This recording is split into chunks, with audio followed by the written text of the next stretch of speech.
Are we live? Oh, we are now. What's going on, Hutch? Dude, Well, why is it we can never go on time? We can never go on time. It's not. Because we meet once a week. That's probably why. That's fine. And you're always making pizza, right? And I'm always making pizza. So how was your weekend? How was your weekend? Weekend was busy. Just busy. Yeah, I saw you. I went over there to visit you, and it's like we can't even have a conversation. But I understand you're working. Not necessarily, man. I'm trying to. It's like I'm trying to. It's like, hey, brother, I see you. But that's about all I can do. I hear you. Gotta use my hands. You know how it is. We started right. We're running late, and we're all like frantic. Can you do me a favor? Can you tell Derek to bring me my pack of smokes, please? Bring him his pack of smokes. I'd bring you mine, but you tell him to tell everybody and you know what? Sharing this live stream. I didn't hear that. Okay, guys. Share the live stream. Yeah. All right, here we go, man. Let's get this going. Hey, Hutch, you excited about today's show? I am actually excited about today's show because I know a couple of people that are actually on it, so I'm like, yeah, I'm all about it. Thank you, sir. Yeah, I mean, and it's great. It gives everyone who doesn't know everyone, we give them a little chance to see who's in the band and see who they are, what they do. This platform is for them. They can talk about every project that they're in. It's not just strictly Texas Pink Floyd. We're all going to network and help one another out, man. And let's go ahead and kick off this. You want to kick it off? Let's do it. Yeah. I got you right here.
Nice. We actually got a fade out. I like that. Wow. Did y'all have a buffering issue on your end? Because I sure did. Oh, of course. You're going to get it. Hutch? It's the interwebs, man. That's what happens. Yeah. No, I get it. All right, let's pull the guys in, man. Let's start off with Dexter. Dexter. Dex, where is he at? Pull him in. Is he there? I'm here. Just my mic. I see him. What's up? How's it going? Hey, buddy. How's it going, man? It's been a while since I've seen you. Yeah, bro. I mean, I got my COVID hair going on. I haven't had a cut. Been working. Doing all that, man. I got my COVID hair going too. How long has it been now, Dexter? Man, it's been like. Oh, dude, it's fantastic. I mean, I'm essential, and I've been quite essential for the past month. Yeah. So. I'm definitely essential. So I hear you. I understand completely. It's been a while, man. I mean, March. Indeed. Too long. What were you saying, Adriel? The first week of COVID. It was the first week of COVID, and you came in and you tracked the vocals for the new song, for Texas Pink Floyd, coming back to life. And God, has it been 5 weeks already? Yeah, it's been that long.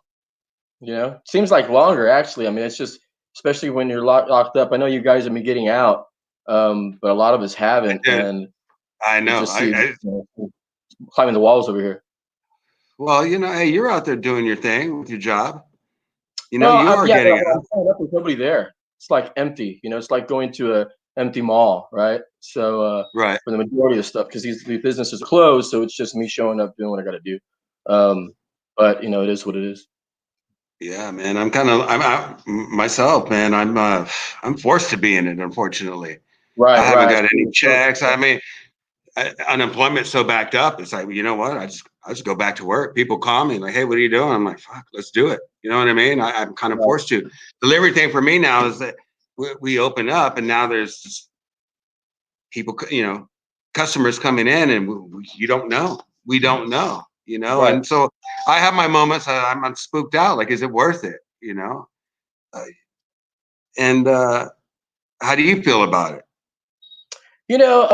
It's just a weird time that things aren't going to be the same as they were before, especially in the workforce. So talking about professional wise, as far as business goes, it'll be a change moving forward for a lot of folks, right? I mean, working remotely is the big thing now. I have a couple of companies that their employees are actually more productive, and they're not going to reopen their offices. Like those people working from home, this guy's like, I'm going to save $100,000 a year, not having to pay utilities and office space. And Right. I'd rather find my employees I'll even pay for their internet. It's still cheaper. And these are like architect firms. These are 60 employee, small businesses. So just handling that, as far as music scene, it's hurting everybody, right? As far as the music scene getting together, but it's time to start figuring out creative ways of getting your music and your talent out there, which is whether it's live streaming, whether it's putting stuff together, whether it's streaming to bars and restaurants. I saw Glenn Meads, the Mario Lopez, and the Soda Pop. Our other member who unfortunately wasn't able to make it today, but him and like Will, we're doing things where they're still getting their groove out there, it's still playing and keeping their fans engaged, right? Keeping their fans informed of what's going on. And there's kind of more effort now with people doing that than before because they were playing. Right. I wanted to know the band. I wanted to bring in the members that have joined us, and it was like, how do we stay viable? I mean, how do we keep growing the brand during this issue? And this was my way, because I know that a lot of us are like, there's a couple that have not even left their home, and it's like, well, I wish we could all just come together and like throw a show somewhere, put it out there. But meantime, yeah. But all in all, doing well. I mean, considering doing well, and it's a different trying time, but we'll get through it, and it'll be fine. May not be the same, but we'll figure out ways of making it fine. Oh yeah, most definitely, man. So let's bring in, hey Hutch, let's bring them both in. Ladies and gentlemen, we got Will Page and Julia Menchaca.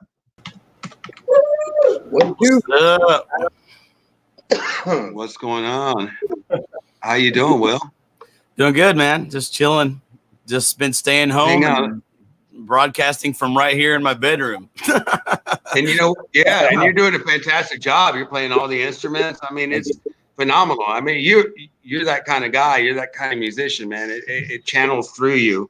But I had no idea that you played every instrument, and none of them suck. Like you're nailing it, man. Thank you, brother. No, thank you very much. There's a few more instruments I might like to know how to play eventually. I'd love to be better at keyboards, but I always grew up wanting to play drums and playing bass and orchestra, and through high school, and guitar has been the main thing. But I can make it happen with those three at least. Yeah.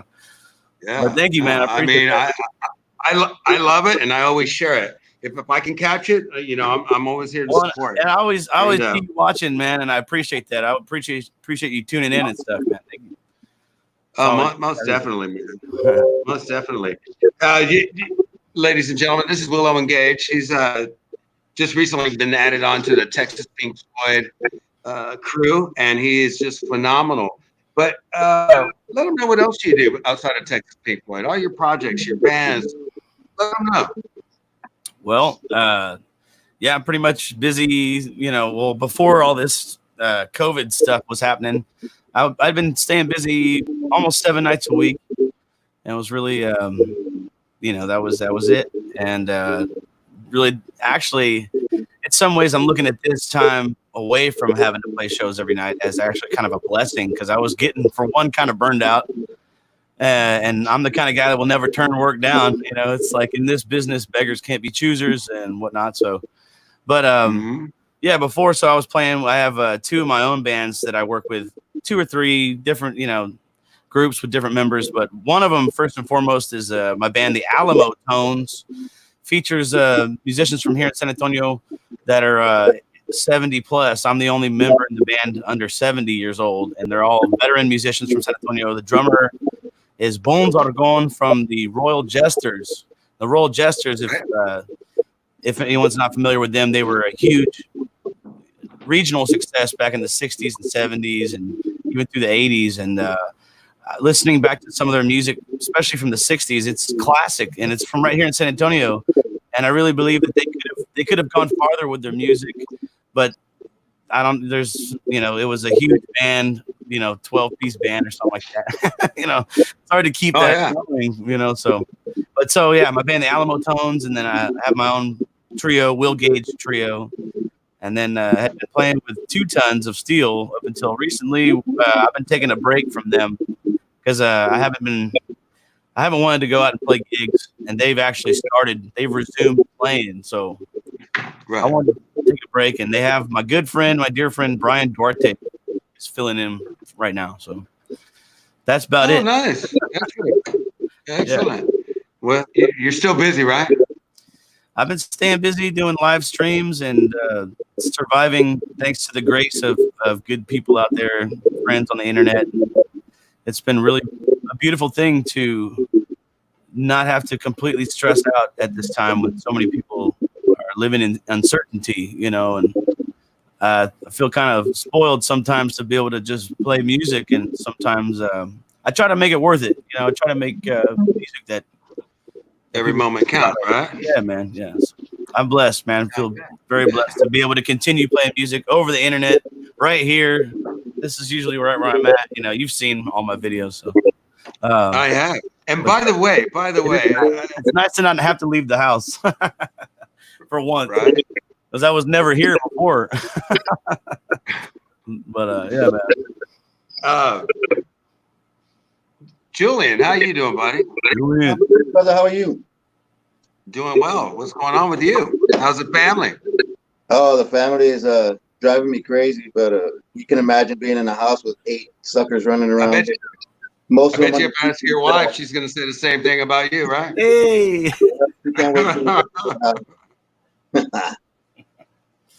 Cool. Anything you before we get into the show, anything you want to promote or talk about? What you're doing or what's coming up? What's up with your brother's band? What's going on? We still got Virtual Country going on. Record's doing well. It's kind of hard to get them promoted, of course, as everybody knows, but we're doing the best we can. We're still writing, still playing with 3 Beards. That record just dropped a couple of weeks ago, and that one's doing good as well. We got the video coming up that we shot for a parade. We shot up in Lake Charles. Actually had a parade, and we played on a float. It was an interesting trip. It was really, speaking of trip, it was a real trip.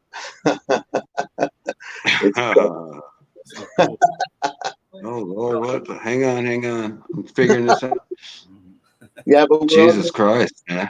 And still jamming out, doing our thing. Like I said, we're still writing and trying to stay busy and trying to stay with a good positive attitude. My yard looks great because I haven't left it. Finally. Easy on the. There you go. But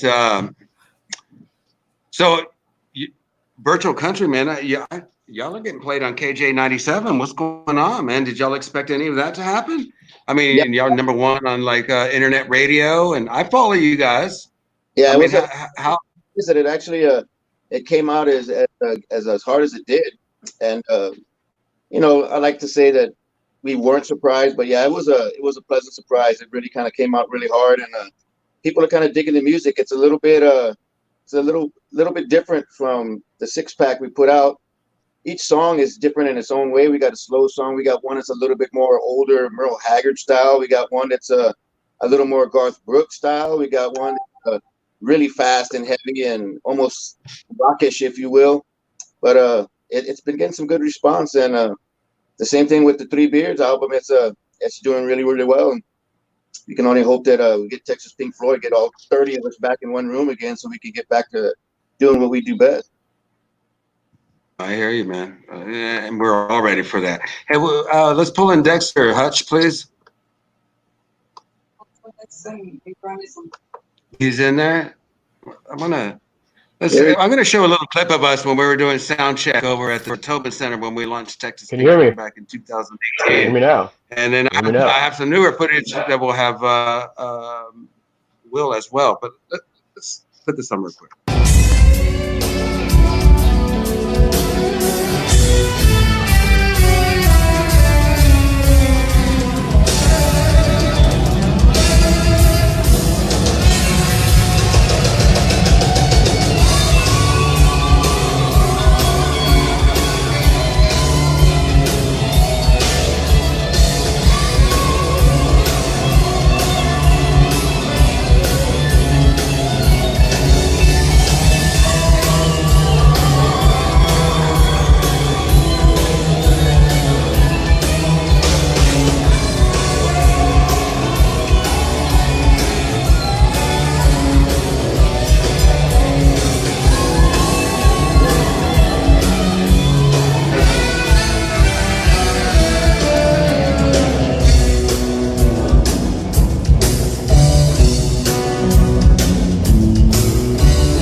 Were y'all able to watch that, or did it buffer the entire time?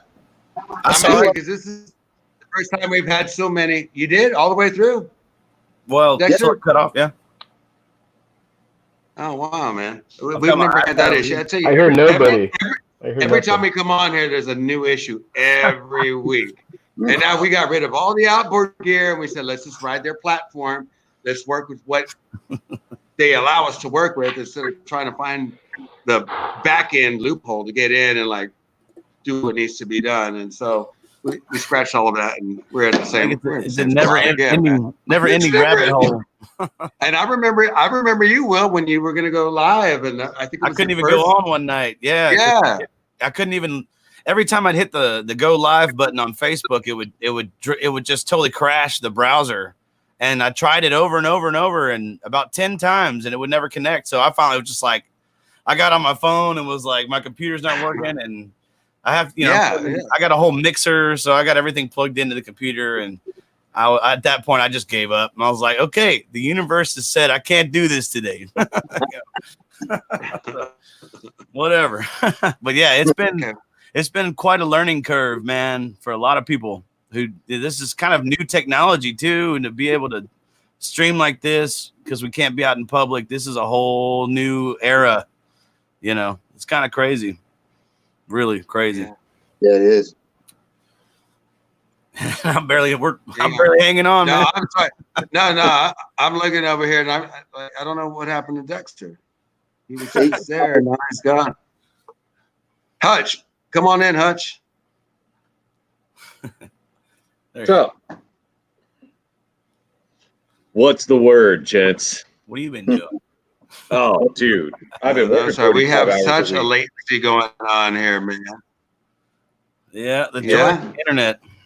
Oh yeah, internet lag is. I was having so much amazing. trouble. My brother sent me an Ethernet cable, so I'm actually hooked into the router in the living room. But before, man, just Wi-Fi was a second delay. Oh yeah, Wi-Fi will be horrible on occasion, for sure. But it's just like you're talking about, like it's a different kind of beast. Yeah, working in like the brewery restaurant business, kind of like where I am, it's definitely a different kind of beast. We had to open several different boxes to be able to survive through that. Just bringing like having our own commissary and saying, hey, it's just like we're getting it. Y'all should be able to get it too. We let that out to the public with our brewery. We're just like, if you can't get it there, you can get it here, kind of thing. So it's just like this whole thing has kind of been like Pandora's box, but everybody has been able to think outside the box. So I kind of see it as a I don't know, kind of a benefit for the human race. It's making them think. You know, there's so many people out there that don't fucking think. Well, I was just gonna say that. So it's A lot of people are taking I it look at seriously. it. I look at it as a curse and a blessing at the same time. You know, so it's just like, you know, like today we're supposed to go like 50% capacity for our restaurant. Is it scary? Yes. But do I love it? Yes. You know why? Because I can fucking work and I can have a good time, and it's I don't know. It's fucking weird. Yeah. Well, and the whole thing about performing, you know, live on the internet, it's so strange because, you know, for 20 years that I've been playing, and you guys collectively all have years and years of experience playing music, I've never been in this situation. We've never been in this situation where we can't see the audience and we can't see the people that are listening to us, and we can't engage with them in a very in that quick way where you're just looking at someone or in the same room. It's like if there's a 25-second lag before they see it, and then they're trying to, you know, comment to you something you said, you know, a minute ago. And it's strange. Right, you just get lost. Weird. You try to comment, like you see a comment, you're like, oh. You know, okay. It's been the weirdest thing I did to experience really ever, because and here you are, you're used to getting at least a little feedback, at least one person in the audience, you know, going yeah, you know, and then you have nothing. You finish the song and you're like, what do I do now? Yeah. I don't get to respond to anybody. But try this. How does this sound for you? A drive-in concert. I've seen a few people that have done that, and I think it's a great idea. I do too. I mean, it's like you can get out, especially if you have like convertibles or something like that. You can get out, go to a show, and you actually get to see your fans out there. I think that's the biggest problem that entertainers are having right now. They don't get to see their fans anymore. Yeah. Well, and fans a lot of times are friends, you know, or fans. People like your music and they become your friends, you know, and there's people that they are people that you do want to see, you know, and you enjoy being around. They make you feel better about yourself when you had a hard day, you know. Right on.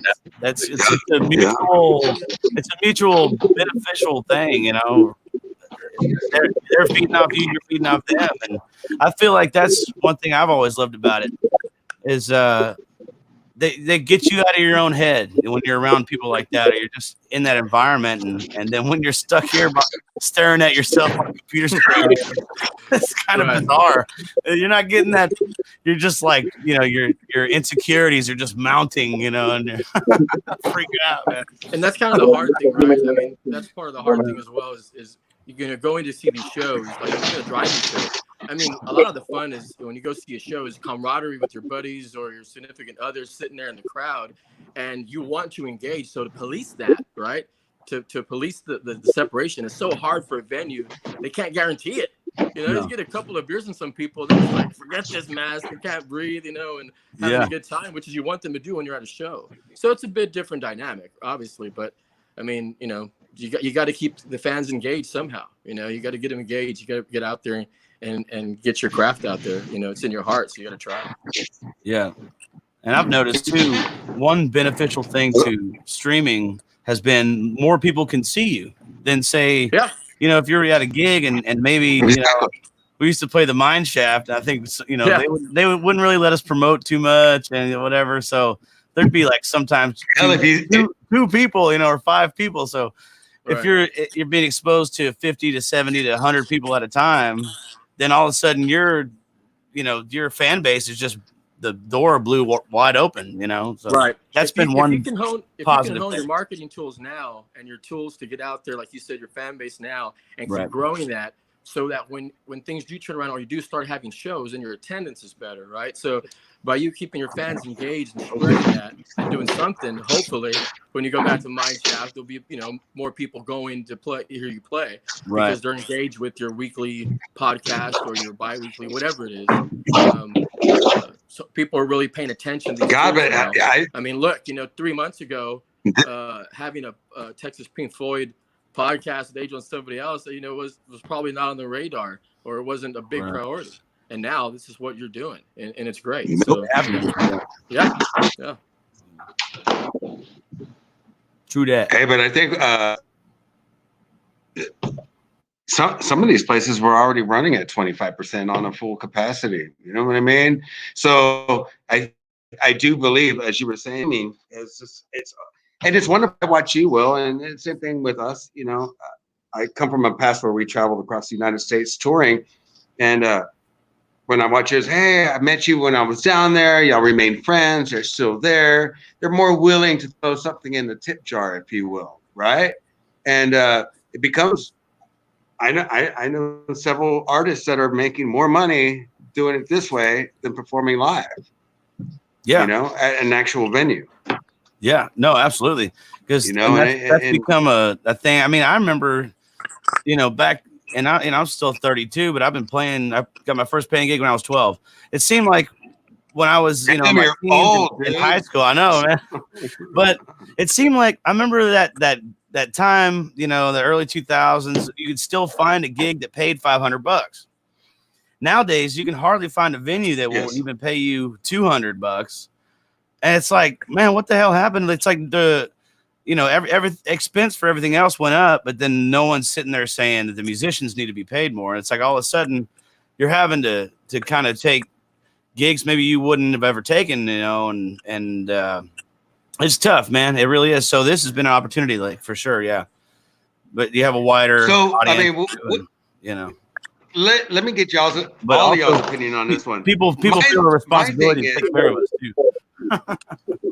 Sorry. Right. Yeah. Let me ask you. No, you're fine. Let me ask y'all's opinion about this. I can hear Will, but I can't hear Adriel. I can hear Adriel. I can hear him. Yeah, I can't. Oh, well, what's your take that when we open? Do you think that we've been closed too long, that they're not going to financially have the money to support a full band, and it's going to go down to like what we're doing, streaming, but you get out to play, but you're like a one-man band? I mean, what is your take? Do you think they're going to have the money to financially back up a band when it was already difficult when things were normal, if you will? Like, what do you think? What's your take? Well, I think working at 25% already is going to be hurting. If they couldn't pay the guys before, now they're going to get a quarter of that thing. That's just going to make it harder to get these bands. So they might have to go smaller pieces, more acoustic type stuff until things pick up again. But it's not going to be an easy return to this thing. It's going to be a lot harder to get opened back up. So I'm afraid for it. I agree. Yeah, I mean, I think bars are, they were already struggling to pay us, and it was already a problem to begin with, trying to find a good paying gig, and then all of a sudden now it's like it's going to be even worse. Yeah, without doubt. I mean, so you know, I got some ideas. I'm talking with a couple of producers about doing something.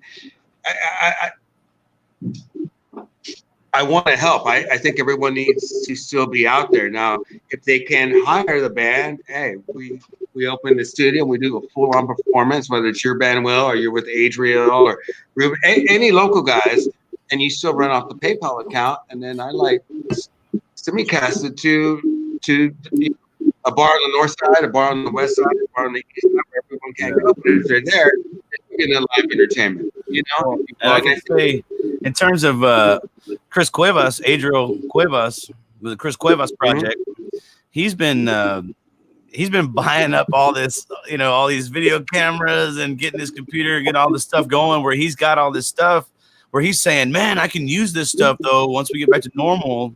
And that's a great idea to maybe just continue with this once, you know, if we do get back to playing normal gigs and get back to that, once we get back to that point, however long it may be till then, you know, it might be good to utilize just playing a real gig, have people come out, but then put it on there because some people can't make it. Some people are in different towns, different states, different countries.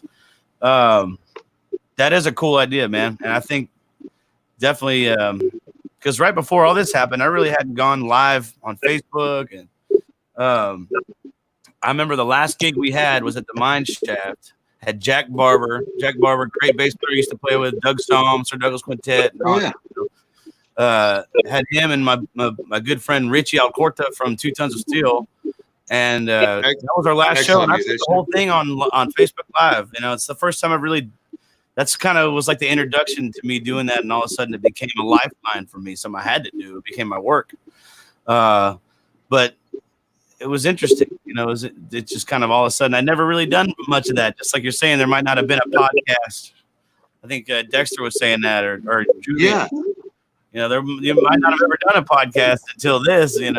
An idea, but it wasn't a necessity until now, Right. Well, let's we'll change the subject here, but let me go ahead and this is us during sound check, Will, and we were testing your lap steel.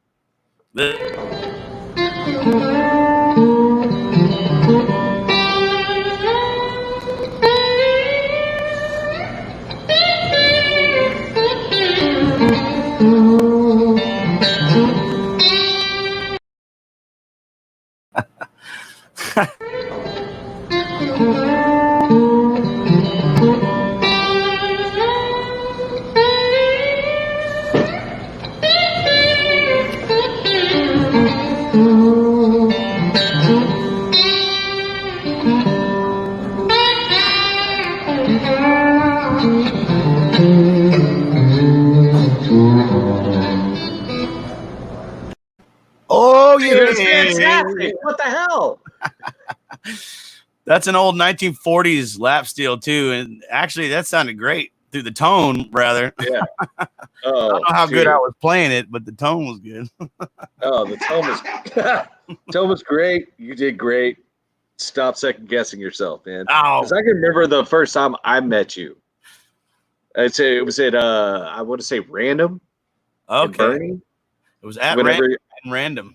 Yeah, I think it was the Willow and Gage trio that I first saw. Right on, yeah. And we just kind of hit it off. Like I think after, it's all outdoors. It's fine. They got like a shit ton of taps. We were actually the first band to play there before they really started building it up, which was a great honor because they're both great people. So actually, first band at Random. I mean, that's been years ago. I mean, 5-6 years ago now. So has it been that long? Oh shit. Yep. At least 5 years. I think about 6 almost, 2015. I'm just sitting there thinking, like, has it been that long since because I was working security there at the time. Oh yeah. And we started talking about music, and I was telling you how I was like I'm trying to be an audio engineer, and you're like, oh yeah, we should get together. Never happened. You know how shit is. Shit is. You're fine, bro. Can I cuss on this thing? Bro. Shit on. You were cussing earlier, so it's Right. whatever. Hey, Dexter, I have no idea why you keep jumping in. Yeah, it's all right. I mean, are you pulling yourself out, or what's going on? Yeah, I'm pulling myself out trying to get this situated, but I can hear you now. Okay, yeah. Don't go anywhere. I was able to hear you before, and then suddenly then suddenly when you muted me, I saw it pop up saying you muted me. I couldn't hear you anymore at that point. It's all good. Oh, I don't know if it's me. There's 3 of us here, and I don't know who hit it. It could have been me. It definitely could have been me. So what's going on outside? What are you doing music? What are you doing musically right now, man? Dexter? Myself? Yeah, like I mean. Yeah. Okay. I know we're all on hold, but what is it you're doing? How are you occupying your time, trying to do what you do and being a singer? And I mean, are you doing rehearsals? How are you keeping your voice in check? What are the challenges? Because you can't even perform with your other buddies that you usually sit in with and do some shows. I mean, what are you doing? Right. Yeah. I mean, I haven't really done much, mainly because I've been so busy as far as work-wise.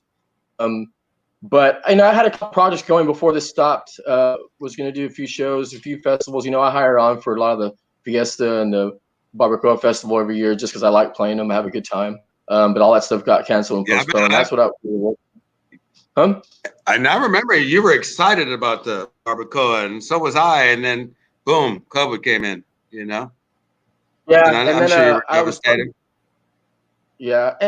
We also had have another project going on, trying to do a tribute to like Velvet Revolver, Stone Temple Pilots, but that was more just a passion because I like the bands, and I was always a Scott Weiland fan. And we actually had a couple rehearsals, and we're getting going there to try to start booking a show or something just to get one under our belt. But then this hit, and so that stopped as well. So I haven't done anything else on the music side, but I was thinking of actually doing an acoustic set with guitars for the original band that I used to perform with Intense, and we were going to just kind of weekly go over and let the audience pick some songs. We learn them that week, and then we play them, on the air. And I think we're going to get that going here in the next week. But it looks like with more stuff opening up, there's probably going to be more people starting to play now, hopefully, at least in a limited capacity. But yeah. So what happened? I remember seeing some video of you and Julian doing a Chicago tribute, and y'all had many rehearsals, and I was watching in on that. And that was fun. But it was geared up for a big Valentine's show. That's what it was gearing up for, was for a big Valentine's show, and it didn't pan out. The lineup started changing, the venue got changed, and it started expanding, becoming what it wasn't originally intended to be.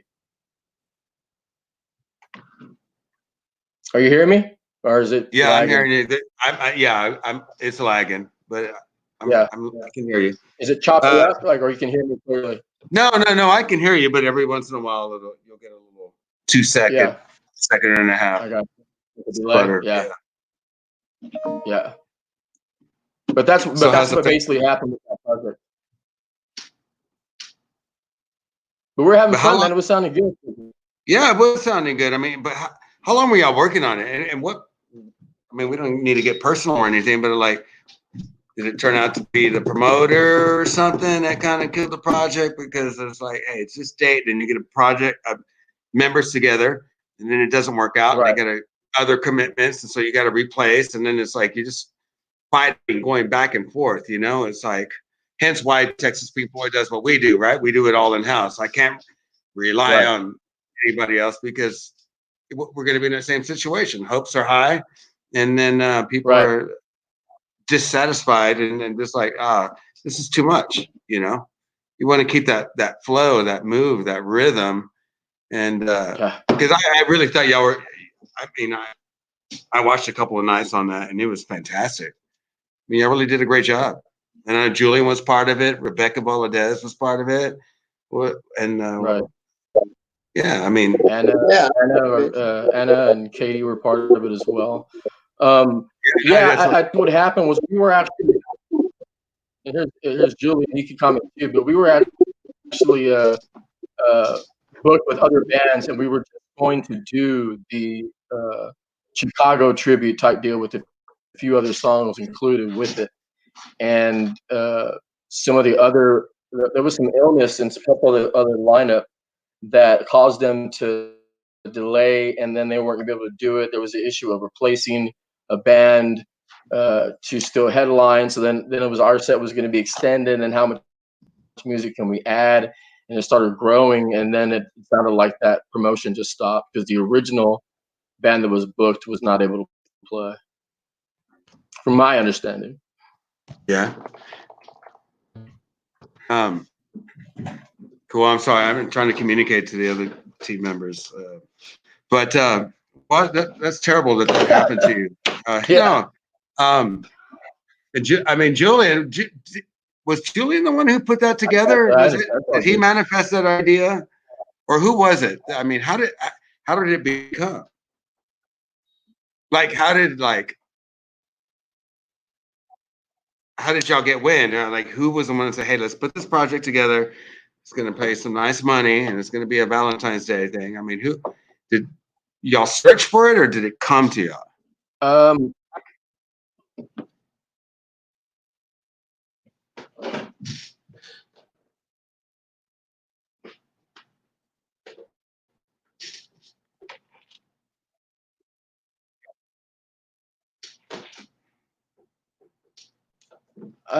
know. I think it came to us. Julian approached me with the opportunity to come in do the vocals for the tribute. So he'd probably have a little bit more info about how it all got started. Well, but I know it was that's how it kind of came to me actually. But I don't know if it was that original promoter or the original person that started the whole thought there. I'm not sure if we can put Julie on here and he can answer that probably better. I'm doing that right now. Actually, what happened was James Valadez from one of the other cover bands that I play with, Entourage. He'd been trying to say it again. We could do that and add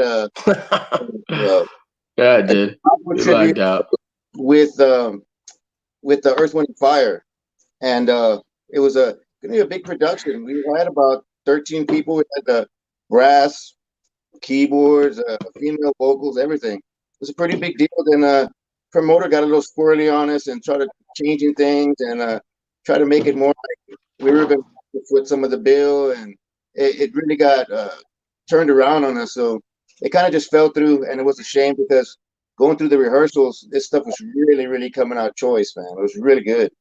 And Dexter, of course, oh my God, he's a monster on the vocal, like built for sure. No, I hear you, man. You know, I'm so proud that he's with Texas Pink Floyd. You know, absolutely. Yeah. Hey, let me ask you this, Dexter. What are your challenges singing for Texas Pink Floyd in the sense of, you know, the older school Pink Floyd with Roger Waters and Gilmore? Your challenges of going back and forth, because we don't do it like the normal tribute bands to where like, okay, I'll sing David Gilmour's part, you sing Roger Waters' part, you know, and you do it. Julian, appreciate it.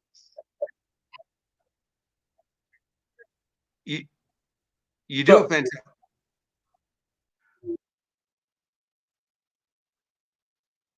There's Will, but hang on, we got some lagging issues here. I'm sitting here with my mic muted. I was listening to you guys. Okay, well, no. But I know we're talking. But Dexter, that was me. I saw him like fucking with the guitar, and I was like, yeah, I want that on there. Okay, Hutch, but we're fucking around, Hutch. Dexter. Yeah, say that again. Dexter, did you hear me about like what for being the lead singer for Texas Pink Floyd?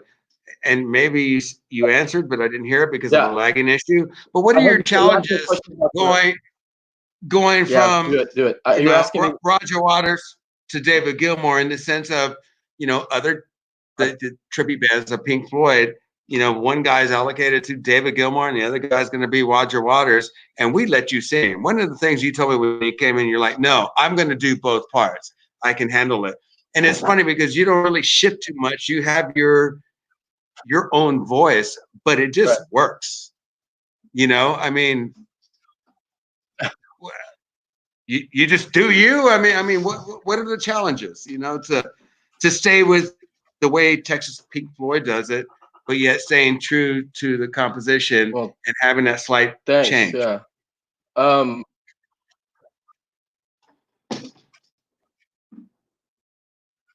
There's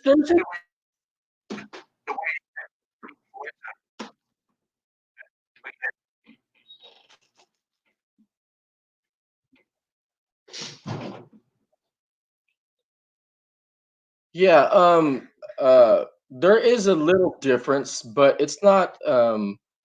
I've enjoyed their music for so long, right? I've enjoyed the vocals and their music for so long that I'm a fan. So I've adapted to where the pulse is all, you know, Gilmour and several people singing, especially covering all of those parts.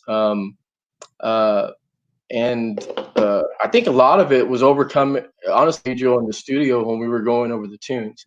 Many of it was overcome in there because we were able to find the sound while recording and jamming to those tunes. So I don't really have a problem with it. I enjoy it. I'd rather do it that way. I tell you, the biggest problem is trying to stay still when we perform, just because both all the vocalists for the band originally are all playing an instrument, so they're pretty much stable in one location. And well, I like to move around. Yeah, no, I mean, and I remember we were having discussions. We would go see our competition, if you will, the Australian Pink Floyd, Brit Pink Floyd, and you were like, dude, do you want me to do that? Man, Like I'm when sorry, I'm I not don't know singing? if you got that or not. Yeah, no, I I like did. how Will popped back up with a guitar in his hand. Looks all cool, right? I'm listening to you though, man. I hear you. Hey, Will, you want to do a little something for us? It doesn't have to be Pink Floyd. Do Will. I gotta turn this thing on. Hang on. Well, turn it on, man. You're just sitting there. Listen to us. Turn it on. Tune up. Let's go. Well, I wasn't trying to cut off Dexter though, man. What's going on? Oh no, I know. I think Hutch is messing with me, man. Hutch is messing with me. Hutch is messing with you. Hutch, can you tell? You know what? I ain't doing what I a wanna do? goddamn I want thing. to make some trippy noises for you guys. Hutch is.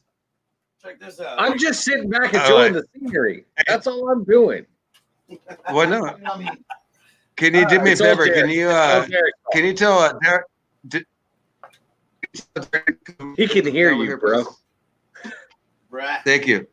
We're gonna have a special guest here, Will, Dexter, Julian, and we all know who he is. We got a little guest here.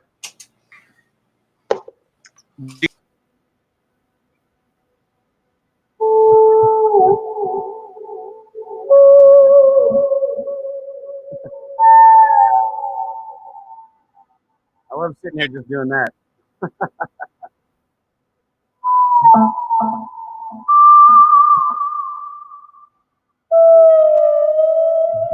Keep it up, brother. Keep going.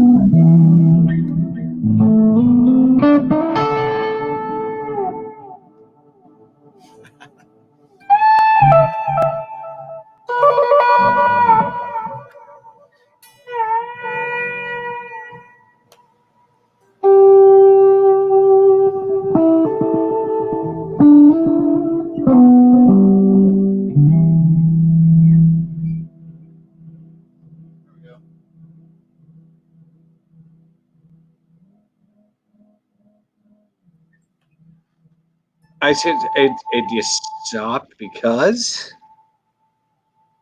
Oh, he's fucking with shit. Oh yeah. It's It's getting on now. Right, here we go. Where's your Pink Floyd at? Just stuff like that, you know. What's your Floyd at? Where's your Floyd at? I want to hear your Floyd, man. Well, there's a little bit going on in there. Come on. I was just messing around. I don't know what. I hear it. I don't know what you want from me.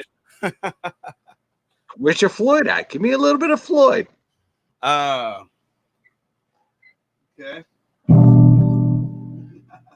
I wasn't expecting this. What happened to everybody else? There he is. I said there he is.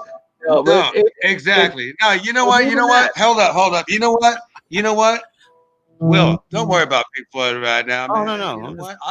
I got some video coming up. You know what? Yeah. I think the audience needs to hear is one of your originals. If you're set up for that or whatever you want to do, I want you to shine right now, man. I need you to shine. I want you to be you. Well, I'm not really set up for that at this point because, I mean, I wasn't prepared, so. No, I got you. But hey, you're the one who came in with the guitar, so I'm like, hey, if you're gonna do something, I want you to be Will. I was just holding it, you know. It keeps me comfortable, you know. Yeah, I hear you. This thing's rocking loud, man.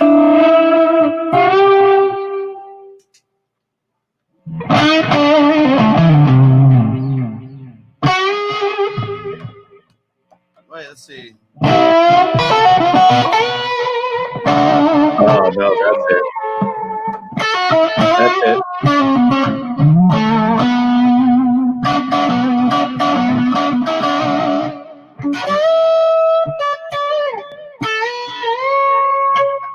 Ah, it's been a while. Yeah.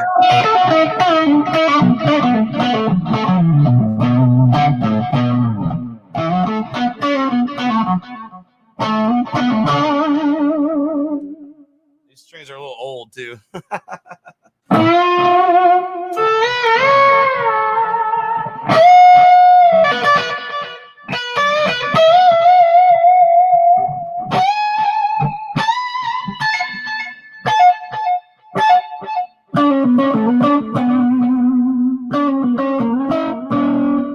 little out of tune, kind of too.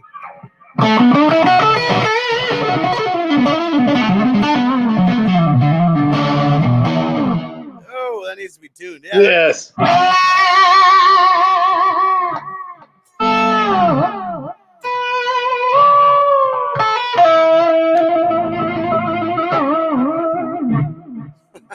that good? There you go. There you go. I was not trying to put you on the spot, but when No, you, it's like you okay, said, you were brother. holding the guitar. I just saw your post. Is that your custom-made mesquite? Why don't you tell people with your new sponsor and your new guitar maker Yeah. and what he does? Let me grab that guitar. So, All yeah, my right. buddy Brian Hibbler, Hibler, Hibbler Custom Guitars out of Marble Falls. He's a hell of a guy. Super nice. He's kind of a younger guy, too. He's been making guitars for about 10 years, but he is really getting masterful. And he showed me his first guitar he ever made, and it was better than anything most people could ever do. Very impressive. And since then, in the last 10 years, man, he's really come a long way. Let me show you an example. Yes, sir. So I'd seen him, met him at a show. I played with 2 Tons of Steel there in Marble Falls, and we hit it off, man. You know, and when you're a guitar nerd, you meet another guitar nerd, you just, become You nerd out. one in Yeah, you nerd out. of nerdness. Anyway, so he'd been telling me about how he was making guitars and necks and stuff out of mesquite. So if you can see there, I'm not really set up for this, but Hibbler, you can't really see it, but he's got a great great headstock design, to keep lawsuits out of the question. And I love this. Right. Check this out.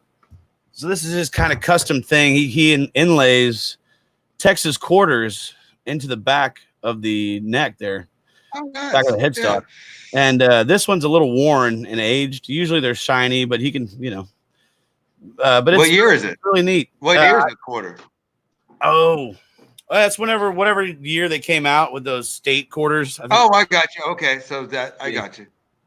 2004. But so yeah, as you can see, mesquite wood there, and and no one's ever heard of that, right? Yeah, I never. No one's ever heard of a guitar made out of mesquite. I know, and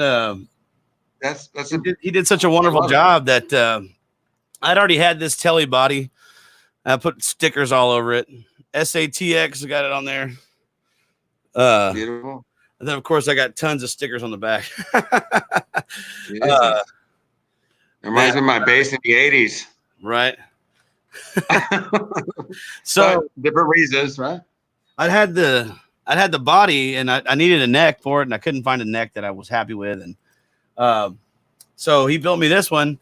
I loved it so much. Is that body a Telly USA body? It's actually Japanese. It's a Japanese 62 reissue, like a 90 something, the 90s Japanese. But yeah, man, I liked it so much. I got him to build me he's building me currently a whole guitar. So it'll be the body mainly out of mesquite, and then he's got a neck that's made out of like a 120-year-old pine on it. So I'm very excited, and he's been cranking out a few here. So he's great, man. So, Brian Hibbler, Hibler, Custom Guitars. So what do you think the weight's going to be like? Is it a lot? Is mesquite more dense, so you would have a longer sustain? I hear, yeah. And apparently it's very dense wood, so it's very similar to maple. It's very bright, very punchy, spanky kind of wood, which is that's my style. I like maple generally. Maple fretboards on Strats and Tellys. It just kind of has a more present sound, a little more sparkly, to the tone. I think rosewood sounds great, but it's just not quite as bright sounding. It definitely has its place, but yeah. Well, I'm really looking to hear what that body sounds like, made out of mesquite. Yeah, it's going to be chambered as well. So no, see, and here was my thing. I thought when you had posted that picture when you got that guitar, I thought the entire thing was made out of mesquite. No. So you just corrected me, but I'm so looking forward to that. But this, I'm telling you, this neck that he built, and it's a custom shape where it goes from like a soft B to just a C, or D neck. It's great, super fat. It's got a great feel. It's not super thin or anything. It's got a great shape to it. Did you work with him on that configuration, or that's just how he makes them? As we talked about it, and that's kind of his custom shape. But we discussed it, and he told me what he wanted to do, and I said, "That sounds great." It sounds great, brother. You do what you do, man. Yeah, let's roll with it, right? Couldn't be happier. Hey, well, that's beautiful. Guess what, man? I got a little. I got a guest for you, and he's a good, dear friend of ours, and we're talking about guitars. Friend of mine. And he's a guitar player. Guess who? One guess. Who do you think it might be? Well, you asked me for Ruben's number earlier, so is it Ruben B? Oh, hey. Hey, Ruben, there he is with the hair. Look at him. How's it going, Ruben? Hey, you just woke up or what? Oh, we can't hear you. Oh, hang on. I got it right here. Hang on, Ruben. Is he there? Are you in? Hello. There you go. There you go, buddy. How are you doing today, Ruben? Well, I can't hear Will speaking. I missed the whole guitar. I was watching the show. Hello. I couldn't hear him play. Oh, you could not hear him play. I can't hear Will talking. I saw him holding the guitar, but I couldn't hear him play. Hey, Hutch, man, can you work on that? Can you fix that for us? I know exactly, Will. You were jamming. Your fingers were flying, but I couldn't hear anything. It's all for show, man. It's all for The guitar was out too. So how you doing, Ruben? What's going on with you, brother? I know you had a long day at work today. Yeah, how's it going? I guess you got home from work a little bit ago, man. So just hanging out, doing the worker bee stuff, man. 8 to 8 worker bee stuff. Right. You're doing a good thing, it's brother. A whole different ball. I'm not used to this ball game, man. I'm not used to being a worker bee, brother. In the words, but earlier,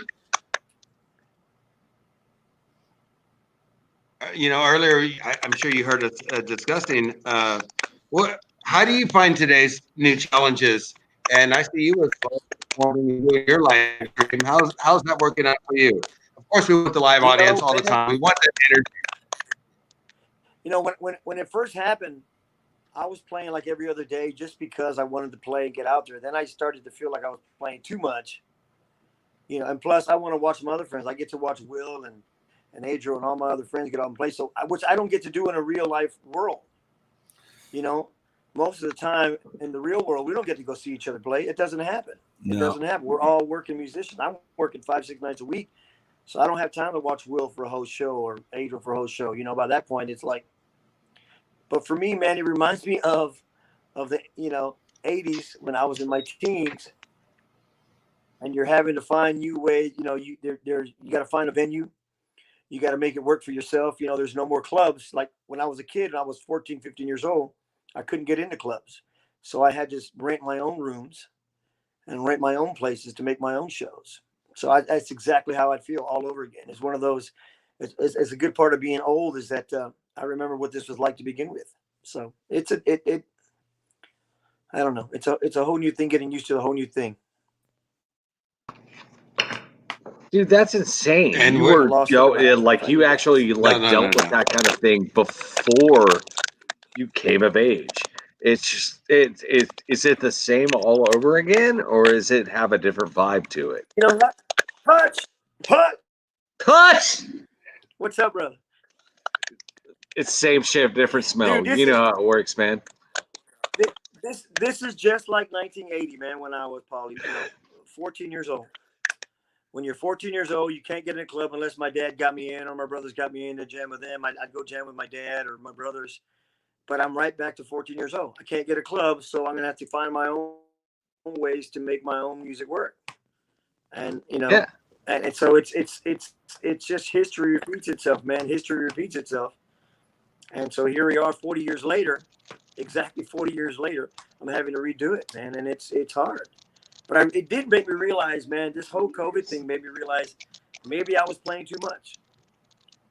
I get spoiled that people show up every week. It blows my mind that they're not tired of my damn music yet they show up. So, it's hard, man.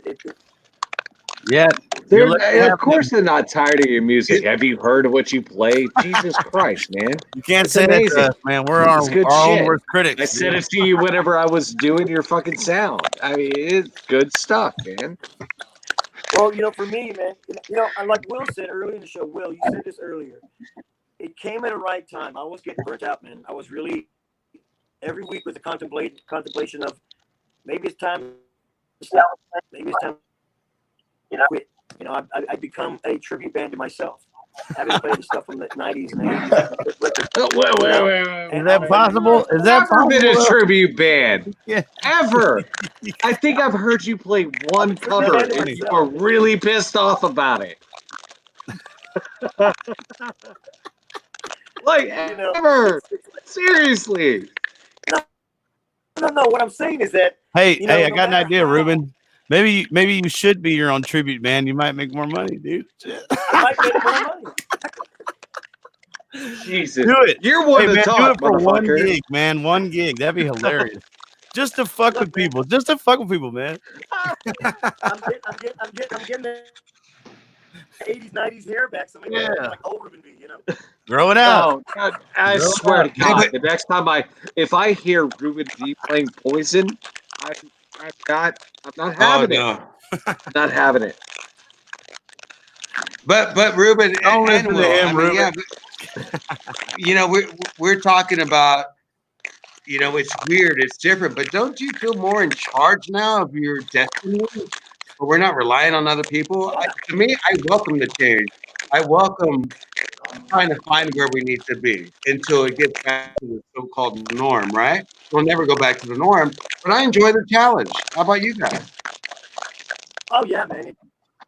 It puts your thinking back on. Like, I'm sure, like Will, like today, my phone is ringing more than it has in 8 weeks, 7 weeks, however long we've been in. My phone hasn't stopped ringing. Hey man, we want you to come back. Want you to come back. Want you to come back. The problem I'm having is they all want me to come back at half price, and that's not fair, man. In my world, don't do it, Ruben.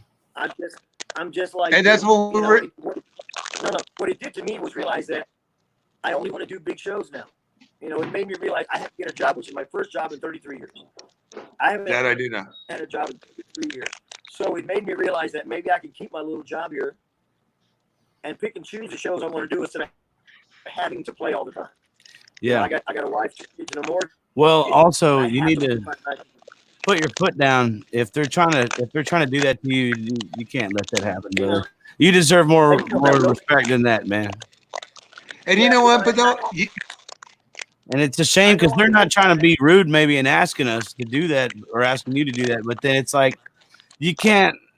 At that point, it's like, is it worth your time? Because it was maybe barely worth your time to begin with, And it's not anything personal with the people. It's just it's business, man. And we got to stand up for ourselves and say we deserve, and you deserve, more than someone like myself who I've been around longer than anyone my age playing. But then you've been in this for a long time, and you got it's. I think I'm bad about selling myself and saying enough's enough and saying, it's like you got to tell people, you got to put your foot down, man. I'm so sorry that people ask you to do that. That's terrible, man. But here's the other issue. Here's the other issue. You're going to get the normal cover bands. Y'all go out and play originals.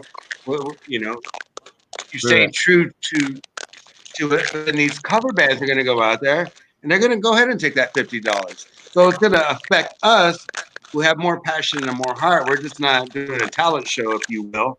You know, we're putting our passion out there. We're putting our stories out there, and it's going to get tough, man. It's going to be tough. You know, we're all musicians. We all work, but we get what I'm saying on the original end of things.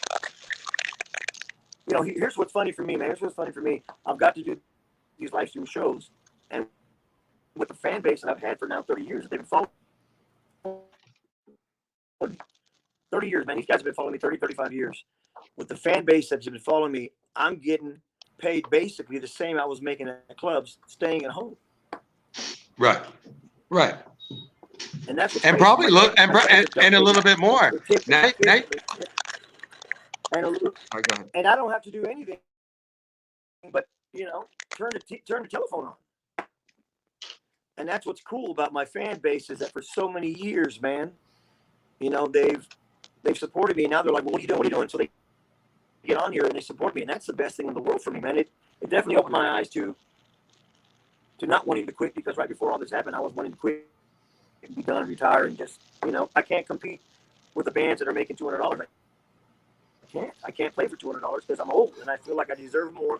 Not out of you know, not out of rock star attitude. Just as, dude, I'm 54, man. I shouldn't make what a 20-year-old is making. It's just not fair. Yeah. You know what I mean?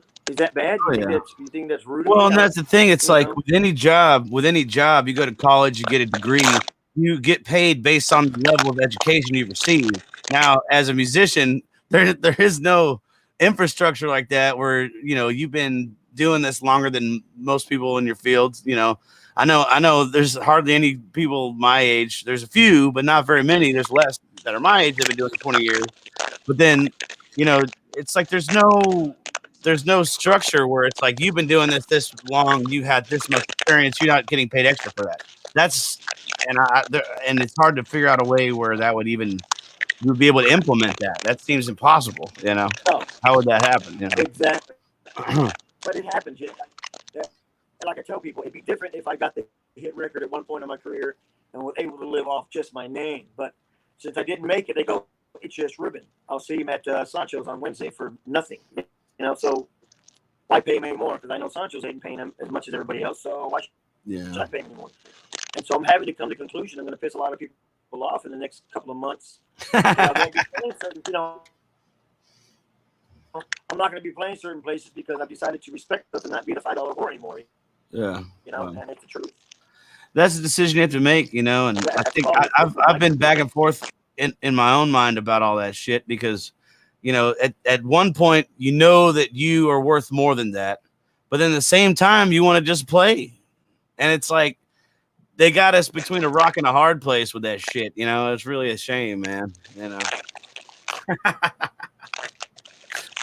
you're smiling. No, y'all have to play. That's the thing. It's just y'all have to play. It's a part of your blood. That's what you live for. You have to be able to do it. So one way or another, you have to be able to find the outlet to be able to get it out. One way or another. Who is crackling popcorn? That's a good question, Hutch. I think it's Ruben. I think it's Ruben. He looks so like subtle and doing his thing, but I think it's Ruben. Every single one of you, if you have headphones, by all means, plug them in. It will be way better. Just saying. I'm sorry, it's the audio guy coming out of me. I'm like, this is driving me nuts. I'm muted, man. I have my shit It's getting worse if you mention it. No, you're not muted. No, that's insane. I remember as I said, I remember the first time that I did that I met Will was at random. First time I've ever met Ruben was at Market Square. And the second time I met Ruben, he yacked on stage. Oh, what? Oh, Oh shit! Nice. Story. Yeah, it's story time. No, it's just like he hadn't had anything to eat. It was like if anybody's ever been to Market Square and seen any of the live shows, you know the dead summer heat is beating on you nonstop. Nonstop. Right. So he's going through, he's right at the end of his stuff. It's at an hour. And it's just, you can see he's like, I'm Urban V. And he's done. And like, the bassist going off, and they're like, he's trying to introduce the bassist. He's trying to introduce everybody else. And he's like, I can't hang. It just went bah, like right off the side of the stage. And I'm like, oh my God.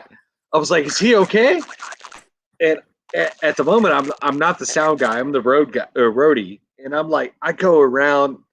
I'm trying to make sure he's all right. All that kind of good stuff. And it's just, I'm like, he's like, I'm good. It just, we nothing to eat, whatever. It was the first experience I had ever had with like an entertainer not feeling well, not being able to do what he wants to do, and it was entertaining. It was a weird experience for me. And I was just like, I know you weren't feeling well. Like at the end of it, you were like, "Oh my God," and I'm like, "Yeah, oh my God." I was like, "We're trying to do shit here." So I don't know that is. I think that's one of those things is like entertainers like put you in a spot, or like people put you in a spot to entertain that isn't to the best interests of the entertainer. And that to me that bugs me. It really kind of does bug me. I'm like, because I'd seen for many a times just like people getting hot. Most of the time they do like 30-minute sets, but it's like, Man, I'm not you're getting. you I'm don't not do a getting. I'm not 30-minute getting set. anything. Oh my God. I can't hear what It's anybody's like, saying. oh, that sucks. That really does suck. Dexter, have you heard all this? I heard what you were saying, but like you were kind of rambling, bro. No, I absolutely. Absolutely. Like, what is this really about? No, I'm definitely rambling. It's just like I got you. that was the first experiment that I'd had experience that I had that like somebody got sick, like on stage. So it's like, it freaked me out. I was like, oh my God. And then my eyes got all wide. I'm like, I'm trying to do sound. I'm sorry? I said, especially out in the Fiesta Sun with that beating on you and being out there playing. Yeah, absolutely. Well, I've got it. It's like we have a tent, but it's at some point it beats on us like for a long time. So I feel bad, guys. I'm missing the whole conversation. I didn't hear what anybody's saying. And it's all about you. Yeah, I know, right? You're telling the story about him, and he was not even on the screen for a while. I was like, I know. It was me and you. It was me and you. He can't hear us, poor Ruben. Hey, Ruben. I know. Ruben, can you hear us, Ruben? Yeah. You can hear me. I can hear you. I can't hear Hutch at all. Beautiful. Well, you know what? We don't know what's going on here, but in the meantime, wait. I can hear Hutch. I mean, I can hear you, but there you are, Ruben. Okay, so here's the problem. We got 3 people over here working all these little camera shot angles, and it's not happening. But it's funny. It's funny. Was Hutch telling a story about me? Yeah, but on my end, I had latency, so I can hear. But according to Dexter, he heard everything. So, can you hear Hutch now, Ruben?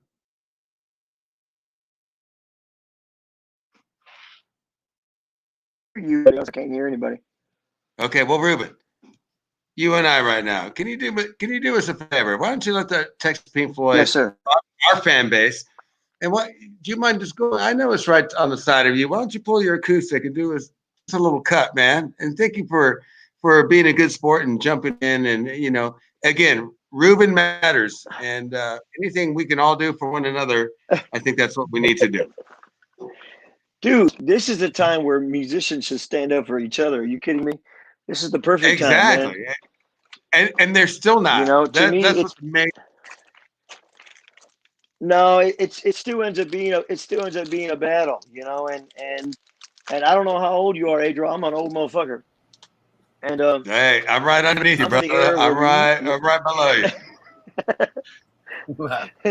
we used to fight for each other, man. We were like, Yeah. it was about musicians, and Oh yeah. wow, this thing's in tune. I had this guitar about 20 years ago, and I gave it to my pops, and then my pops passed away, and I just got it back, and I'm trying to see if it works.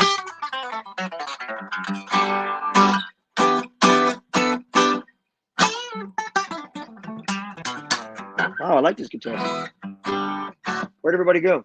I lost everybody. Where'd y'all go? So you just got that? You just got that guitar? You just got the guitar today? No, I've had it for a long time, but I didn't touch it because when my dad passed, I didn't want to. I mean, look, dude, there's 10 years of dust. 6 years. My dad's been gone 6 years. I haven't. It's just the closest guitar to me. I don't have anything near me, and this is the one I gave my pops before he passed, and I played this forever. So that's the first time I picked it up since my dad passed.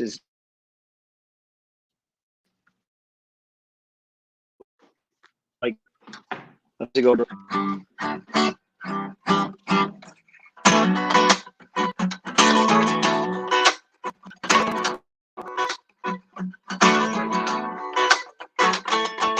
Doctor, what's wrong with me? Oh, doctor, what's wrong with me? I'm feeling cold all over me. What's wrong with me? 'Cause I can't eat, I can't sleep. What's wrong?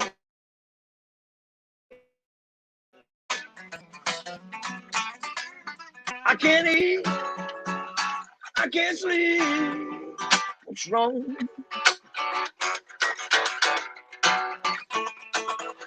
That's enough of me jamming. Anyway, dude, these strings sound pretty good.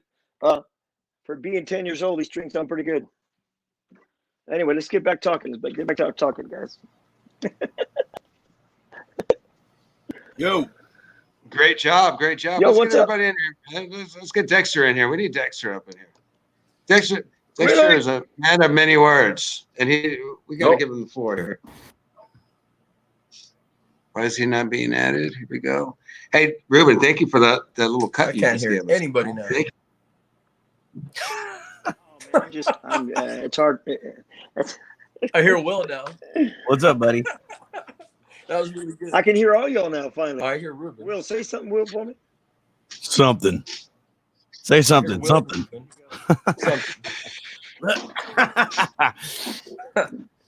Texting. We can hear you. Dexter, you can't hear us. I can hear all you guys. I think it's a time for fucking musicians to just unite together and show them that we're no longer going to be the be the dancing monkeys at their request.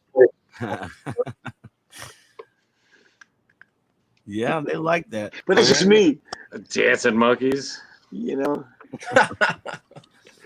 Ruben, they just. Hey, so how? I mean, I understand now. You can always rely on that check, as you said. You haven't had a job in 31 years. How is that for you? Don't get me wrong, man. I mean, I know you can jump in. Oh yeah, dude. I'm blessed. My buddy gave me a job, man. But it definitely put a lot of things in perspective for me. First of all, I've lived in this Ruben V bubble for 35, 40 years where, you know, people are kind and they're nice and, you know, they'll buy you a drink or something. When you become the help, it's a different outlook. I've not been the help. You know what I mean? The public treats you different. You know, it's funny to be looked down on because I'm a delivery guy. You know, I'm not Ruben V. They look at me like, oh my God, just leave it over there and don't come close. And oh my God, you're just the help. And I tell my wife I feel stupid saying that, but I've been in this bubble for so long. You know what I mean? I'm used to people being kind. You know, I walk in a bar and everybody's kind, man. You know, Will comes in, we say, hey, far away, we know each other. And yet when you become the help, essential, you get treated totally different, man. Totally different. The respect is out the window, man. I mean, it's funny it's not funny. It's really broken my heart over these past few weeks to see how, when you're not in that bubble, you get treated. You know what I mean? Because we, as musicians, know we take care of our bartenders, we take care of the waitresses. We already know that. That's just part of who we are. But if you're not in that world, you become just the average guy. I'm not saying it's a bad thing, but for me, it's a new experience because, put it this way, the last time I had a job, I think the pay minimum wage was $3.25. Put it that way. So I don't remember what it's like. Yeah. And so to watch people's reaction to a Hispanic coming to the door, and they're like, oh God, like, you know, it's a different, like that show Underboss. You know, you see what the other side of the world is when you're not the musician, or, you know. But then again, how many times musicians, can you all come to the back and not really? Oh yeah. You know, don't come through here. But I don't know. It's opened it's humbled me beyond anything I could imagine. I've learned so much. Yeah, don't come to the front. We don't, you know. But it's humbled me, man, and it's made me see things so differently, man. I mean, coming back, like I said, it's not about more; it's about quality for me. So that's what I'm looking to do. I think part of that too is that, you know, when we're playing Whatever that's going to be. When we're playing music, we see people at their best. I say this all the time, because we see people when they're in a bar, they're wanting to have fun. That's a good point. They want to have a good time. They're not, you know, it's like we really have it good being musicians, and when you do that for a living, you know, because, you know, if you're in a day job, people hate, then everyone's in a pissed off mood and they're all shitty with each other, and, you know, it's just like. But when we're at our job, it's like, it's kind of the best thing in the world, really. You know, it's badass because everyone's just. Oh, do we have the generally best everyone around is want to have fun. Yeah. Hey. I wanted to ask all the time was, Adriel's in the house. I see Adriel over here. I wanted to ask you today on my, let me ask you this stuff. That's me on that little picture. I love that picture, man. I love that damn picture too, man. It's hilarious. Hey, look at. You know what's cool? What's cool about that picture, Will, is that. What's that? I love about that picture, Will, is that I've got to jam with every one of those guys in that picture. My first real stage performance as a blues guy was with Albert Collins and Austin at Antone's. Shit. Oh, nice, very nice. So I've got to be on stage with all three of those guys. That's one of my favorite records in the whole wide world, man. That's awesome. Oh, I can't say that. Sorry. Yes. And this ain't TV, man. This ain't TV, man. This is the internet. Everything. This is the dark web, man. This is dark web. Yeah, this is the dark side of the moon, baby. Right? Hey. Dexter, yay! What's up, Dexter? What you got? Ask some questions, man. You're just sitting there looking on GQ, man. What's going on? You're GQ. Jump in. No, man. You look like a movie star over there, man. I want to chime in. I don't want to stop. I don't have a lag right now, so I haven't wanted to chime in. Like I hear everybody. It's all good. Yep. The whole thing. We're all in this together, man. Come on, this is your show as well. Wait a minute. What I want to know is, how did Adriel and Will get the badass lighting, man? Ryan and I got sitting in our office, man. Look, we got this sitting in the office look.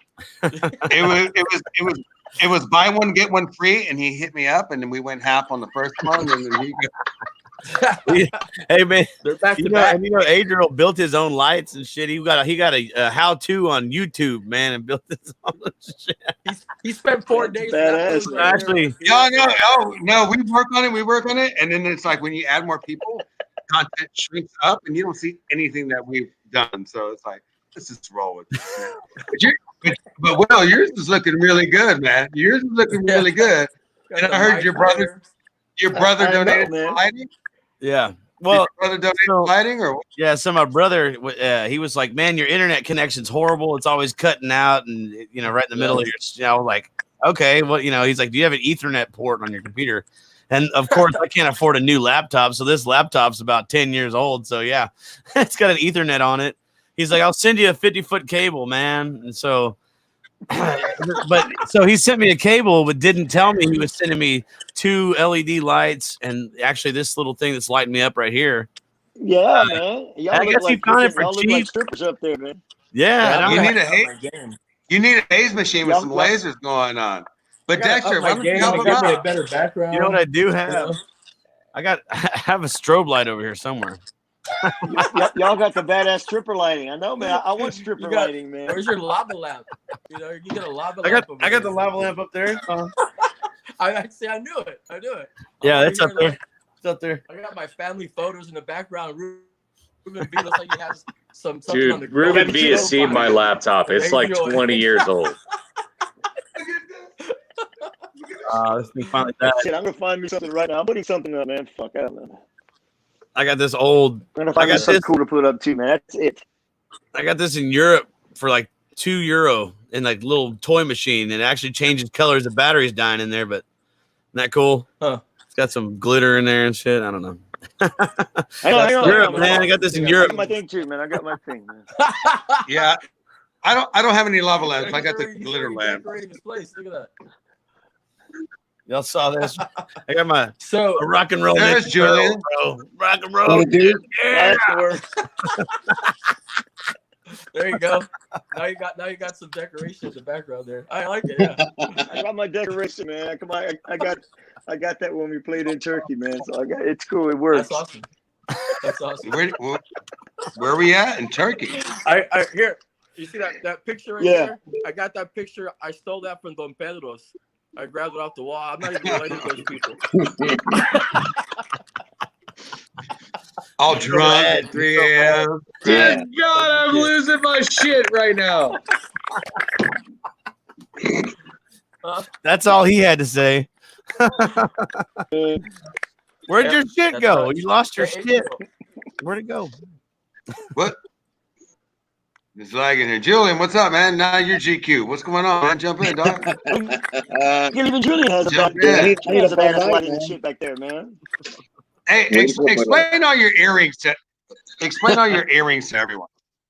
I shouldn't have to explain earrings, man. It's pretty straight across. It's an earring. Yeah, man. I've got 18 of them, 18 gauges, and they're all there. One for each one of my grandchildren. It's a lot.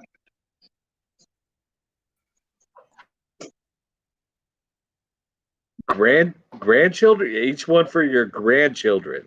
Grandchildren. Yeah. I'm old. You're not that old. Well, I started early. How about that?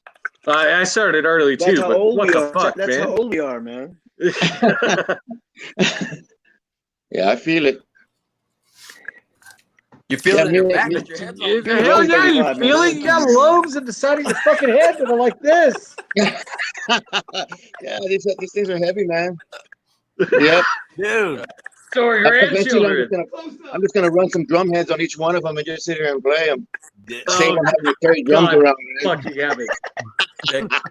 You just go like that with your drumstick. Going through your ear. That's awesome, That's bro. it, man. That's awesome, though. Hardcore, bro. That's hardcore. Yeah, it's kind Hey, of badass. and speaking of that, I found one in my driveway, and I told you I still have it. But we have. badass. I have to carry extras with me He everywhere. didn't even know that he was missing one. I'm like, what is shining in my Adriel. driveway? Which one? And you know what? Grandchildren? As a matter of fact, Beer, man. What's it going was on with the Mondo. It was Armando who found it. If He's it was a like, Bud dude. Light, I would I'm have like, what is that? And he's like, You've been hanging out with your bitches again. Where's your there's earrings in my driveway? Like, what's a Bud Light doing on my driveway? I drink it. Nothing. That's right. No, obviously not. It's there. Oh shit. 18 grandchildren? Are you 18 of them. serious? Yeah. 8 or 18. How many kids do you 18. have? Whoa. I have 5. 5. All right. 5. Yeah, so I had one Yeah, because just all like we were like, what the fuck? We stopped there. what have we done? Yeah. What if we unleashed on this hey guys, ungodly world? I'm going to show another quick video, man, and hopefully y'all get to see it all. So, Because I might Will, end up when seeing. you coming back? Let's do Come back where? Never. I'm gonna stay in my When are you bedroom gonna for the start- rest. when are you going to start playing live again? I don't know. That's a hard question for me to answer because I've been staying here with the moms, and she is very she just doesn't have a very good immune system. So I've decided that I think I'm gonna take more time off. But also, I'm trying to reinvent myself and prepare myself for. Same here, man. We've been talking, and it's coming time for me to depart with 2 tons pretty soon, and I think this is the perfect time for me to start getting my material together, and I think I might stay in for a while. You know, I'm gonna hang tight. I'm gonna be safe and hang tight. There you go, man. That's it. Yeah. Take care of you, man. Take care of moms first. That you know. I'm in the same boat. Yeah, your mama, man. You got your mama, bro. And I'm more worried. I people would get be mad more at me 'cause worried about her than myself. Oh, absolutely. So that's what's you up. have to be, man. Especially if you come home and if you come home and she's got that immune system, you don't want to mess with that, man. Yeah, and I feel like hell, man. I actually, be honest with you, I'm getting used to it. I'm getting used to staying here at the house, and I've been riding my Watching bike. Back to the Future. Yeah, dude, watching Back to the Future every damn night. Getting inspired. No, it's been good though, man. I'm not. I think it's at time this for you. point, I've adjusted to life out. Life in quarantine. I think, and I know that I need to continue to do this for at least the time being, and see how this thing plays out. I'm not into rushing it. And Yeah, of course, man. yeah, brother. So I'm all about you. I'm all about you reinventing, man. I think it's time for you to take over this fucking city, man. People like my old ass need to step down and let you bad motherfucker take over, man. hey, man, there's no room for all of us, man. Shit. Come on. Yeah. Hey, but I'm in the same boat. I'm trying to reinvent right now as myself, man. I'm trying to write some stuff that, it'll piss the fans off again. What do you mean he's not blues? What do you mean he's not doing?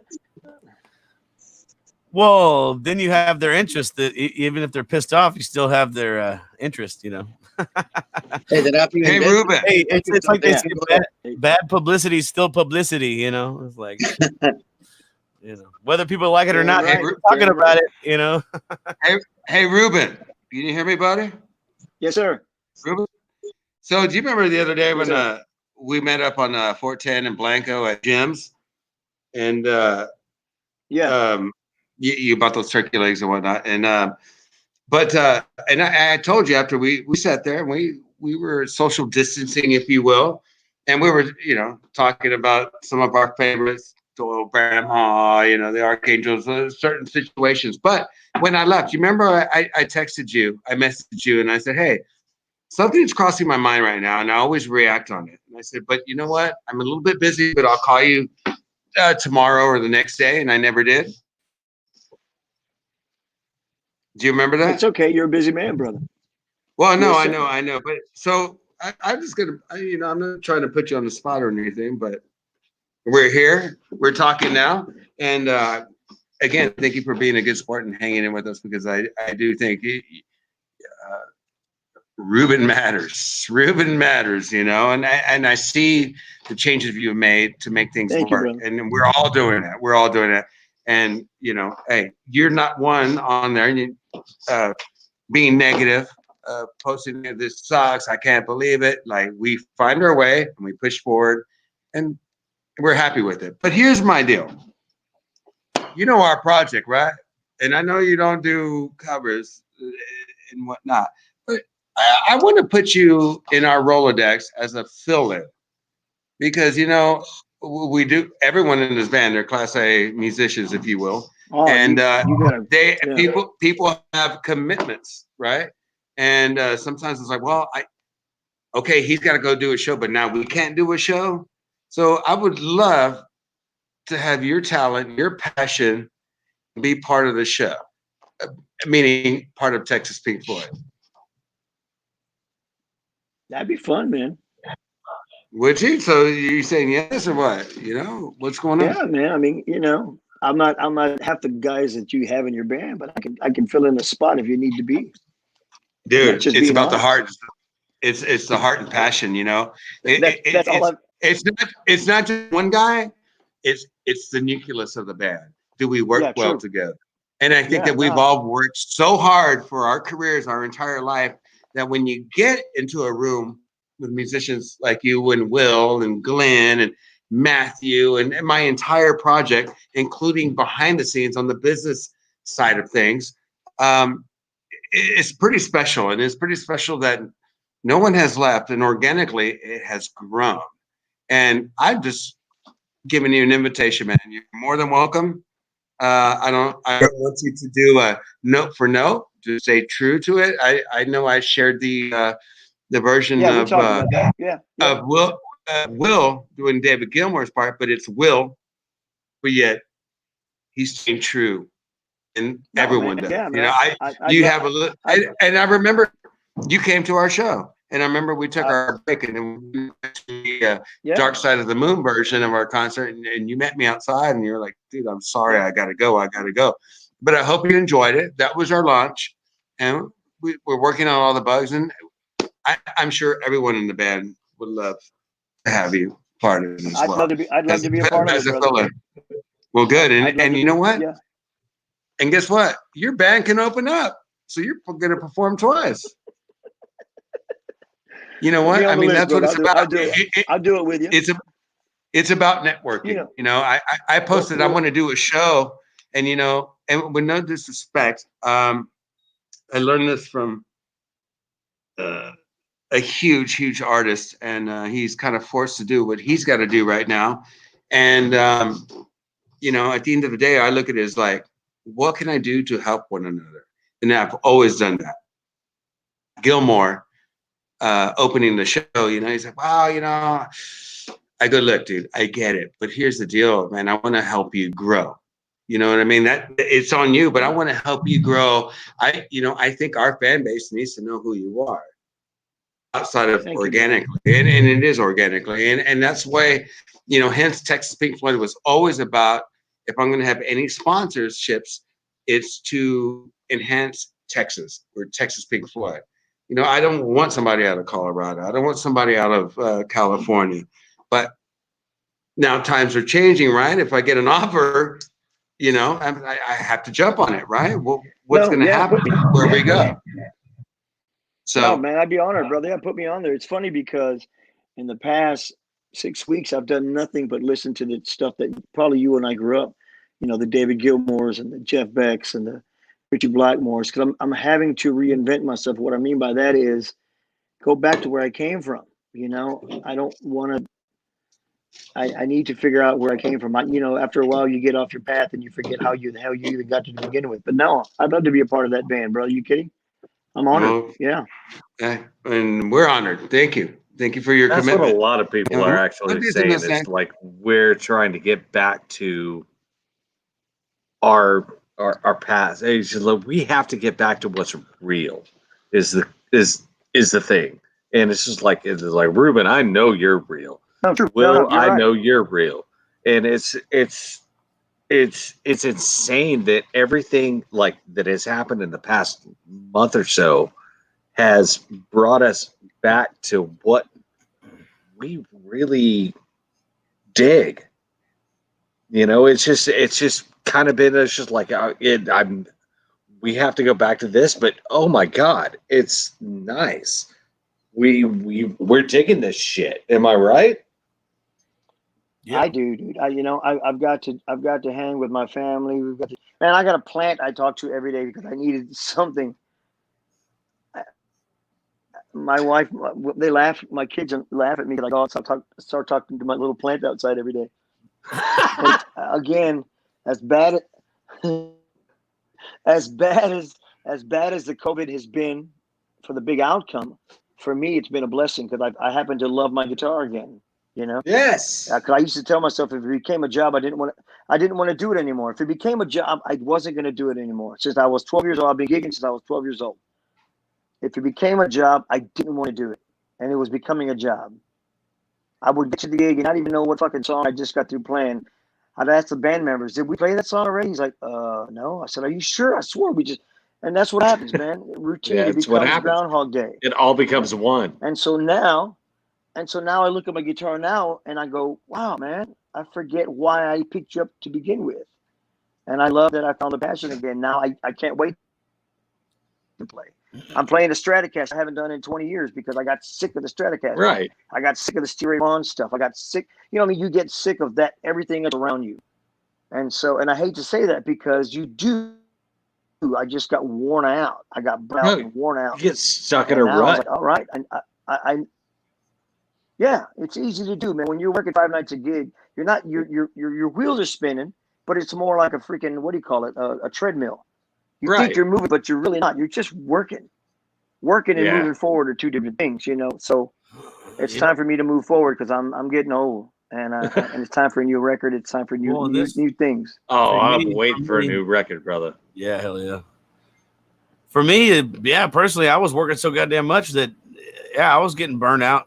And I think the only thing that kept me going was the feeling of responsibility that I had to go to this next gig. I had to be there.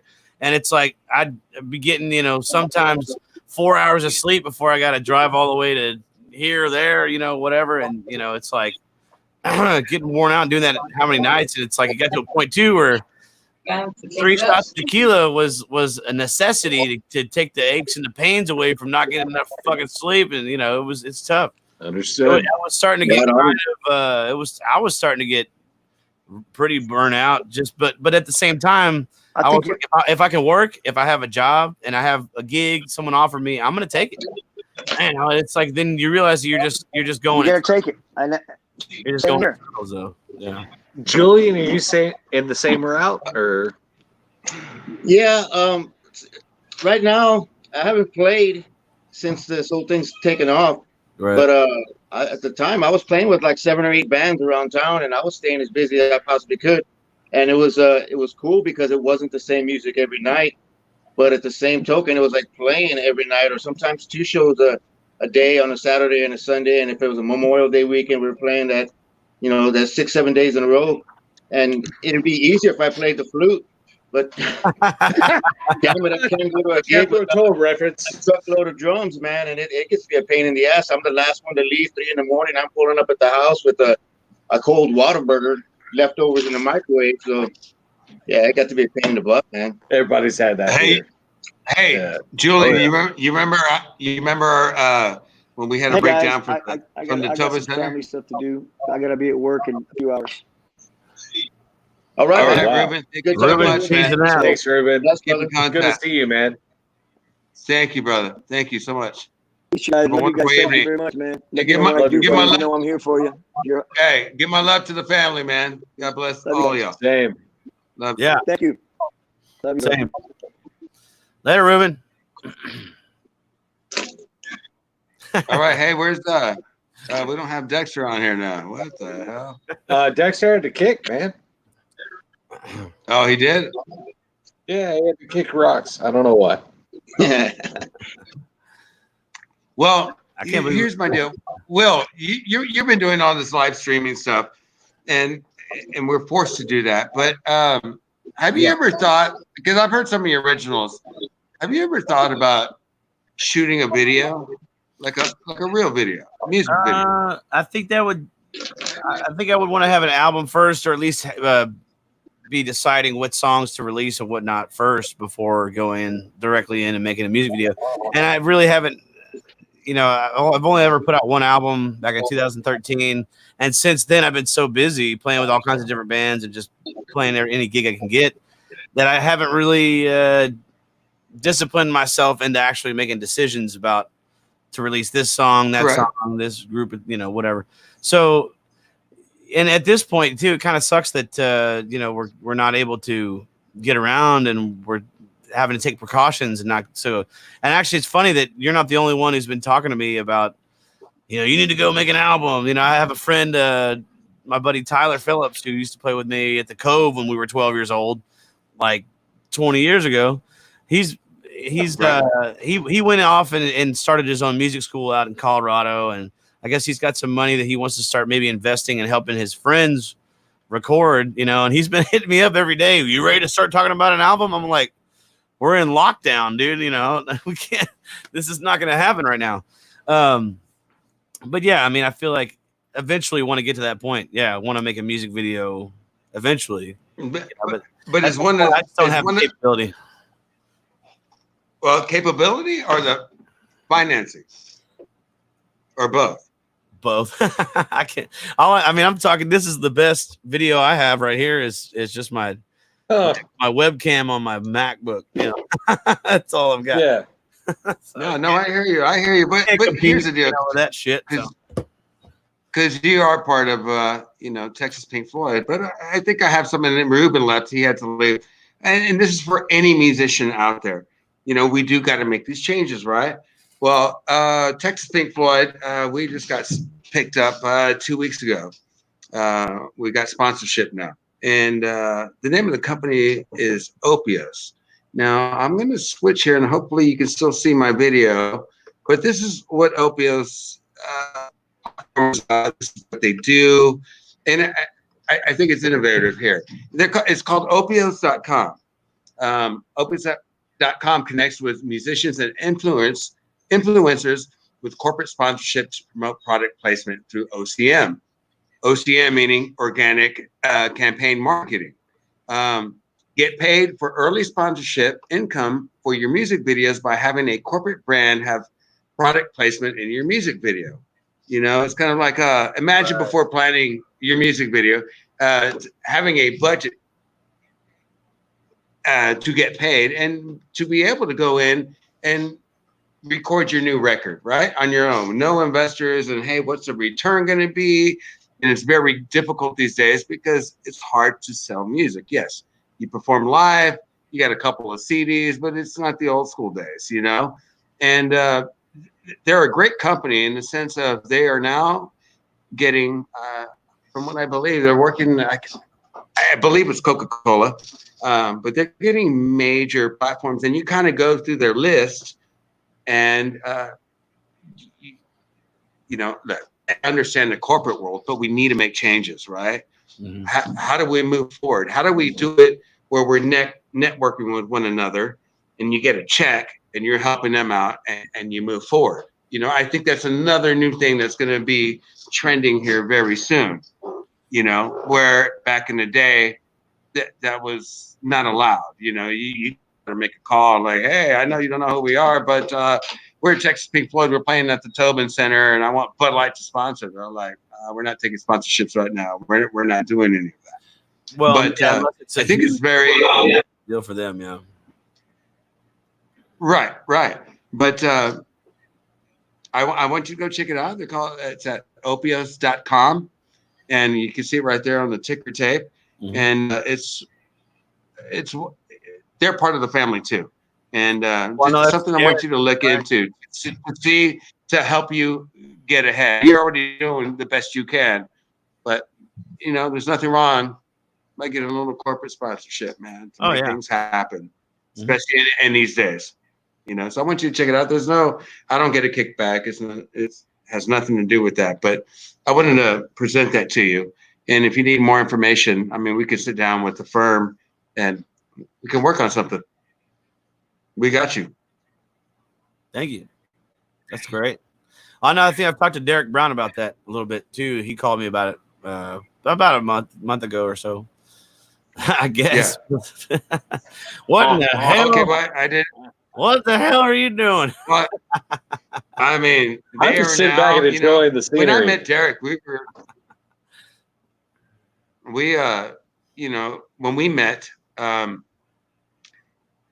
he was in startup, and now they're fully funded. They're on board with us, and we have another huge company that's coming on board that we are talking about doing a festival. Yes, we understand right now. Well, when can you? How can we? But I'm like, okay, we can shift it in a certain way. But we want to do a festival. I want to have it out at the Mission Drive-In Theater. And we'll close out. We'll close out the evening. If there becomes that second wave and things get moving, well, then let's no more general admission, right? The car load. If it's your family or just you and your significant other, and we'll put on the show. I mean, we don't know where we're going, but if we don't try to tackle or assume or even look towards the future, I mean, where are we? We're just going to be stagnant and be doing what we do every day, which we, again, welcome it. But it's about finding the new way. It's about manifesting those ideas and like posting it out there. And then all of a sudden, I got the hookup. Let's do this. Let's get it done. Now, mind you, the Mission Drive-In Theater thing was going to be a general admission. And, I'm in the culinary world. So I wanted to have all my chef buddies' food trucks out there, some nice gourmet meals, not like chicken on a stick. Well, I mean, that works. I mean, it does work. But, sometimes I want to give back. I feel that we all got to come together. And this is our community.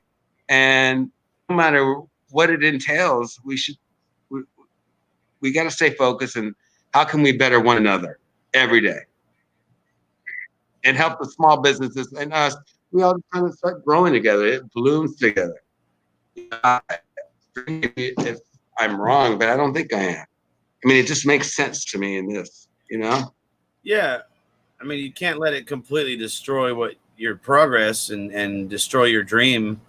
And I think for me, that's why I'm like, thankfully, like Ruben was kind of saying too, it came at an interesting point for us where I kind of accept it with open arms at this point, just because I know that I'm trying to work through the future, but yeah, you're right. I mean, but I think personally, I'm on the fence, just trying to make sure that we're playing things safe. And I'm always, now I have someone else to worry about more than myself. So I think, it's kind of tough. It's because it's like, yes, we should be thinking about new ways to perform and have people involved with what we're trying to do, for sure.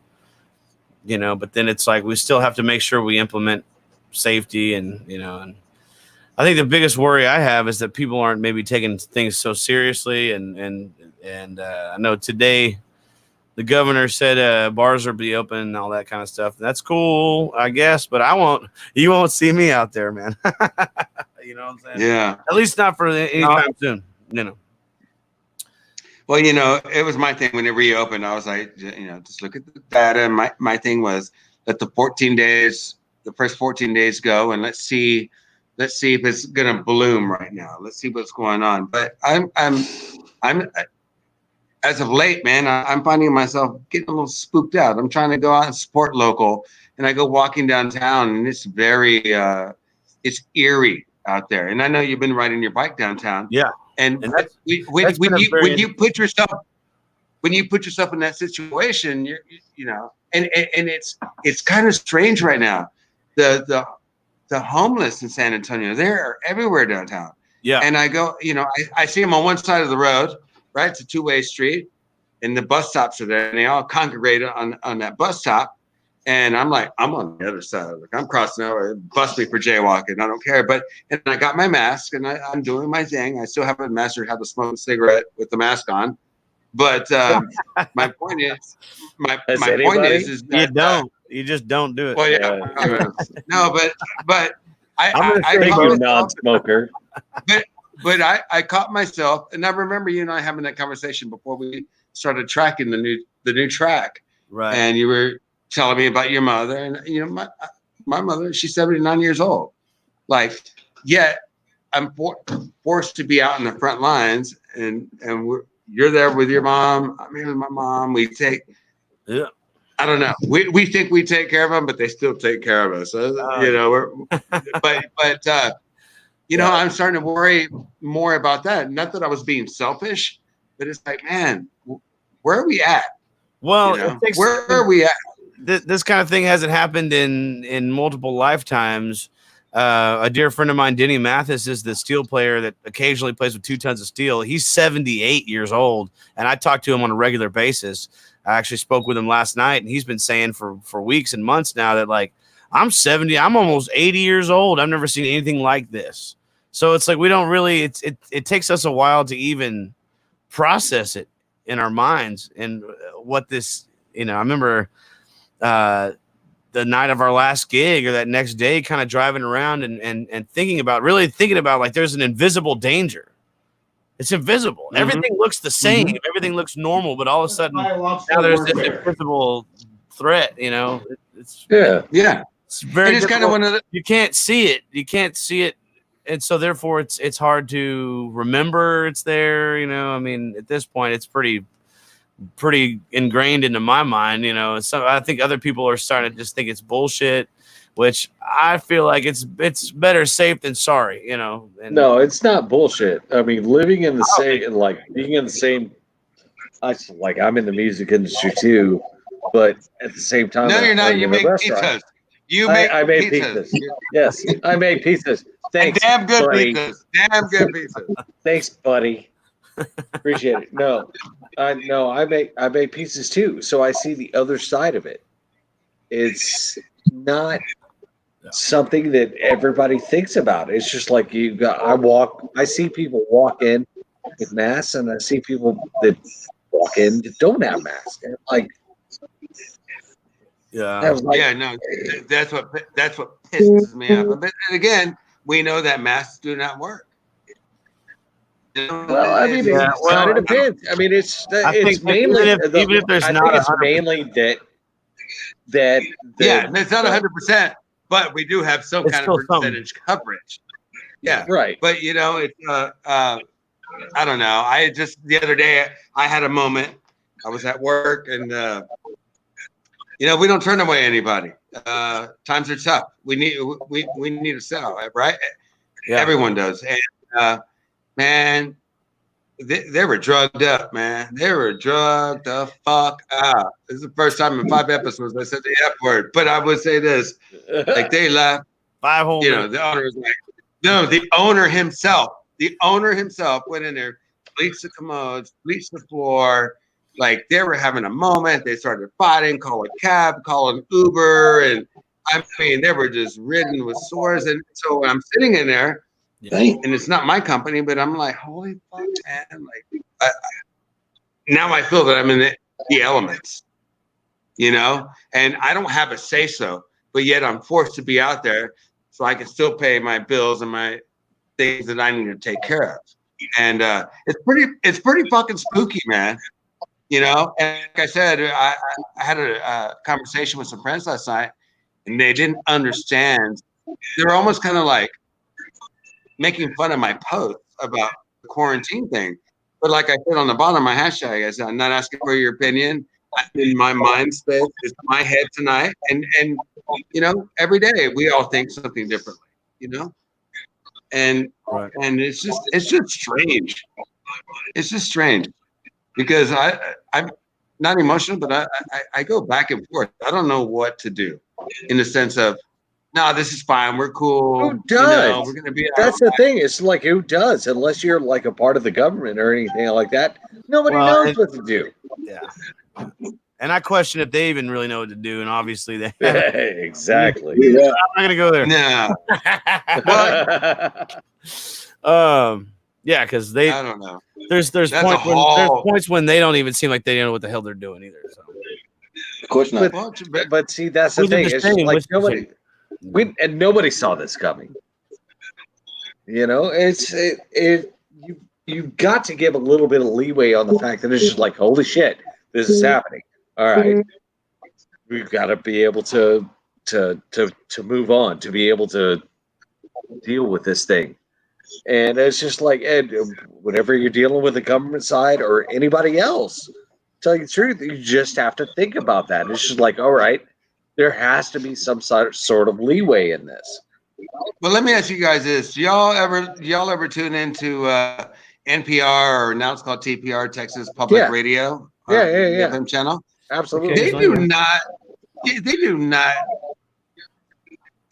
It's all COVID. It's all COVID all day. Yeah, and all day, every day. But so my thing is like, all right, you know what? Let me tune in. Let me see where we're at. Let me see what's going on out in the real world, because you can only take it in small doses, Reality is reality, but what is reality? What's fake news? What is real news? Well, at some point, you got to worry about your own sanity too, No, exactly. There is that. And so my thing about the quarantine thing was they were talking about, it was in Kansas City, and I don't know if they had the mayor on or who it was. Last week they opened, or 2 weeks ago, they opened their bars, and one gentleman had COVID, and he went to 5 different bars, and forgive me, I want to say he infected 48 people, going from one bar to another bar to another bar to another bar. Yeah. But what makes the difference when we're hanging out at the restaurant, when I go see you, when I get out of work? It's like, that's my environment, but I go see you, Hutch, and I believe in y'all's company, but it's like, it's strange. Are we lucky? Probably so. But for one person to go out one night and infect 48 people going to bars, but then that's 48 separate people going and infecting 50 more people apiece each. I mean, exactly.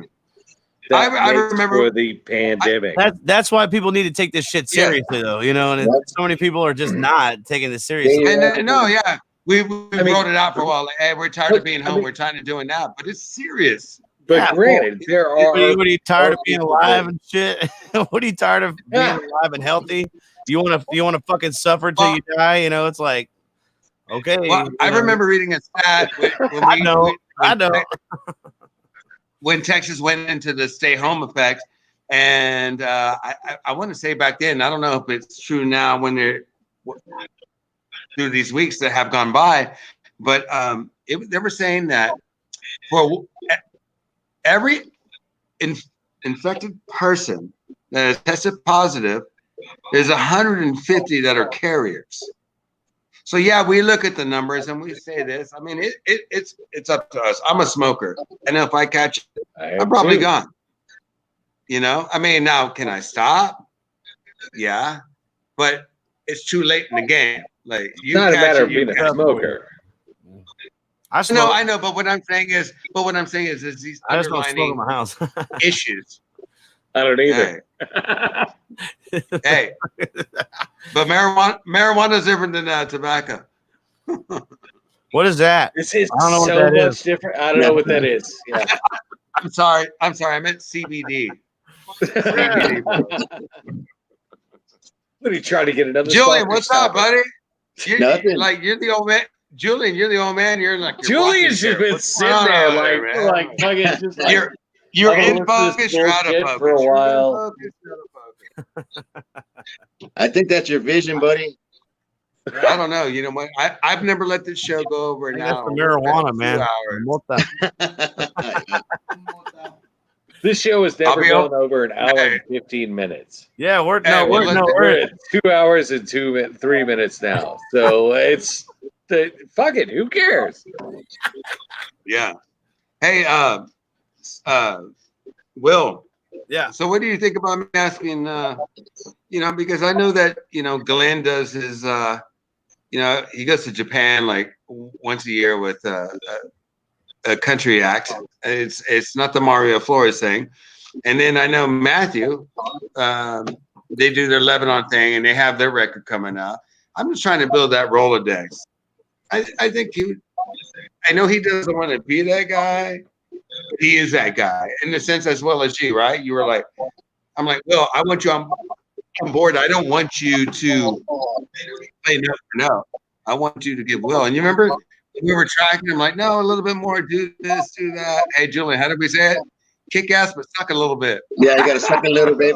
Don't suck too much. Kick ass, but suck a little bit.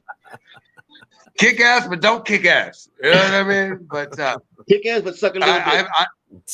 I'm very excited, Will, that you're on board, and I want to do anything I can for you that I possibly can.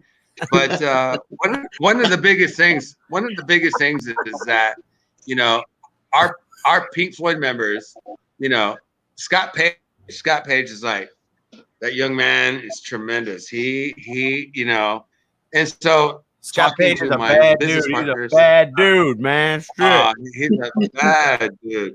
But they all love you, and not that they wouldn't be with me anymore, but just they didn't have to tell me get him. I knew I had to get you. And even Mondo's like, dude, Scott loves him, you know. And so I'm glad you're part of it. And what makes it even more exciting, now has 3 guitar players. Someone's on acoustic, one's on rhythm, one's on lead, or we switch and we do things. And it's like we can all showcase, you know, and that's the beauty of it. And I thank you so much for coming on board. And not only that, you're just a fantastic human being. Thank you, brother. Ditto back at you too, man. And it's been a really cool experience. You know, that show, I've only done one show with you guys so far, the Granada Theater there in Dallas. But that was the most intense production I've ever been a part of, with all the tracks and all the, you know, just, you know, making sure everything is there. I mean, it really, you have people that know this music and really do love it. And I think it was intense. It was not terribly, it wasn't a bad negative thing, you know, it was, but I knew what was expected, and I knew the level of you know, people love that stuff, you know, and they really want it to be, they want it to be similar. I don't think it, you know, most people, they might realize, okay, we're human, you know, it's not going to be exactly the same. We're going to have our own little ways of interpreting. But, you know, but there is there's a level of expectation, you know, from people, and I think you guys deliver a great show, and I think it's kick ass, and I mean, you obviously spare no expense, because there's killer light show, laser show, sound is amazing.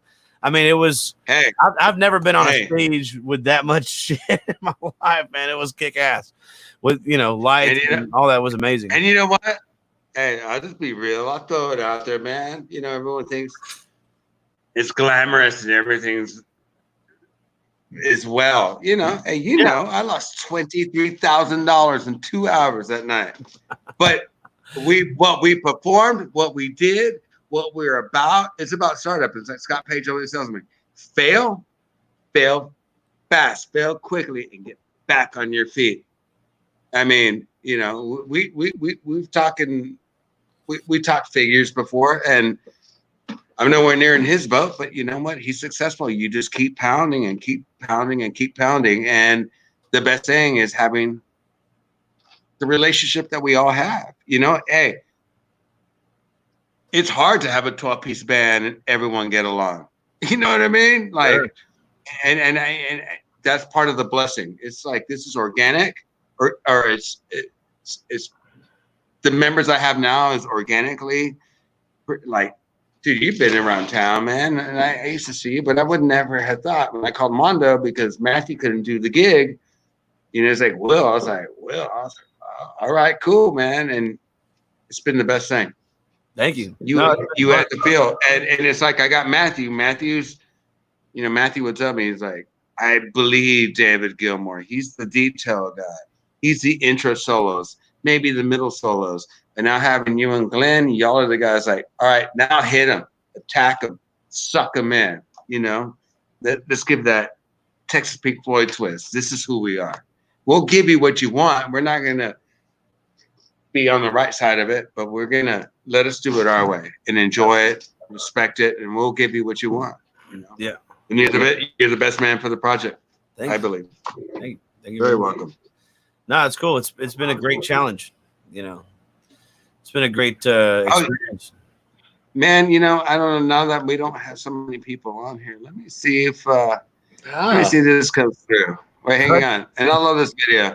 I love this video. And I don't know if I played it earlier, but I love the beginning because you were like, absolutely. You're like, all right, hang on. And this was our first take with Will doing a solo with Texas Pink Floyd performing the night before the show in Dallas. Here we go. Is it recording live? Yeah. All right, driver, take hold on. Let me make sure. Yeah. Guitar solo. 1, 2, 3, 4.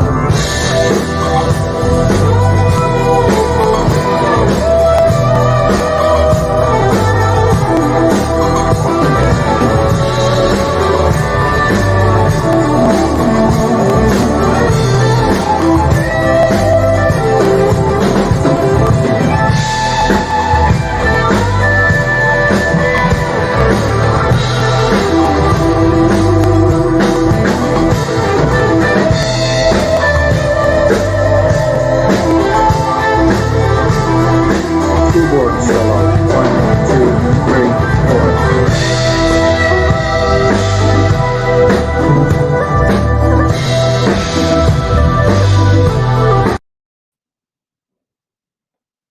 Where'd Will go? Jesus. Hey, cool. What in the fucking fuck? You gotta do it again. That sucks. Oh, there- Do it again. That was horrible. Nobody you right. He's still No, losing. no, He's still got the groove going through his head. I love it. Yeah, dude. I'll tell you what, we'll post it up later. And No. 1 minute. Well, it's gonna buffer again, Papa. Here we go. Let's try it one more time. Is it recording live? Yeah. All right, driver, take Hold on. Let me make sure. Guitar solo. 1, 2, 3, 4.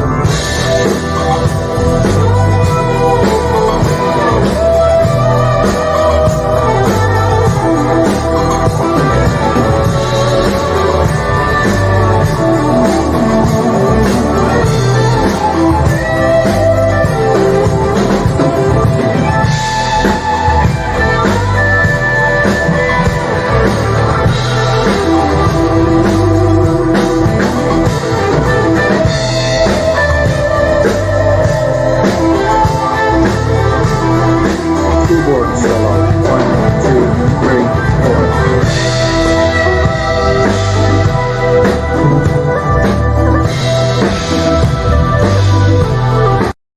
yeah.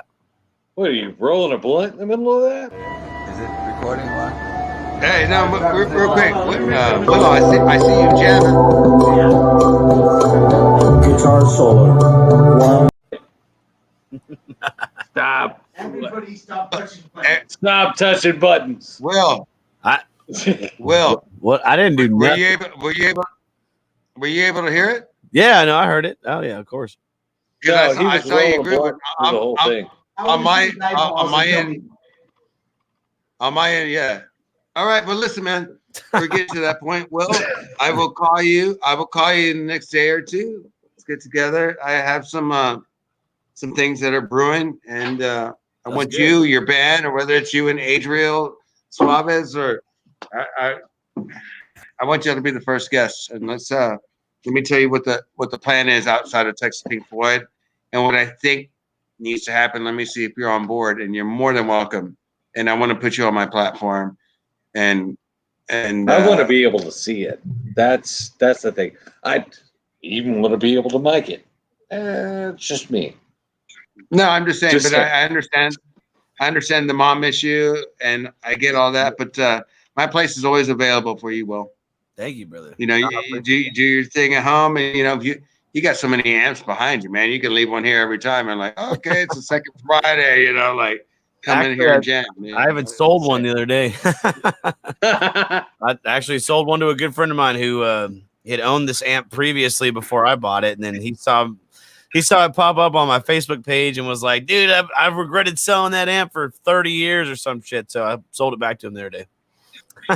Oh, so you bought it from him? Nice. Well, I bought it from You originally bought it from him. he had sold it years ago and lost it. And Did you make a profit? Oh, That sounds like a punch up there. Whatever. I got my money back. I got my money back. That's all that matters.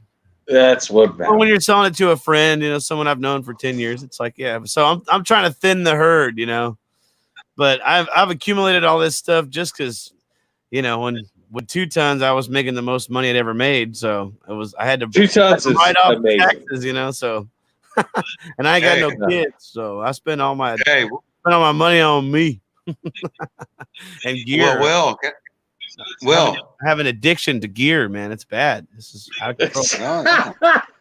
You're a tongue chaser. Here, you should have an addiction to like putting it into a it's all video. Fender products. All Fender. Tongue chaser. Hey, but Will, can I borrow $20? Well, let me see how much interest I will get off that $20 now. Oh shit! Hey, Will. If you need $20, brother, it's yours, man. Just let me know. Oh no, I'm joking. Hey, thank you again, my brother. I love you to death, man. I love you guys too. We gotta get the fuck out of here. It's just been, hey, I've had a fucking blast hanging out with you guys tonight. That was fun. Thank you guys. Right on.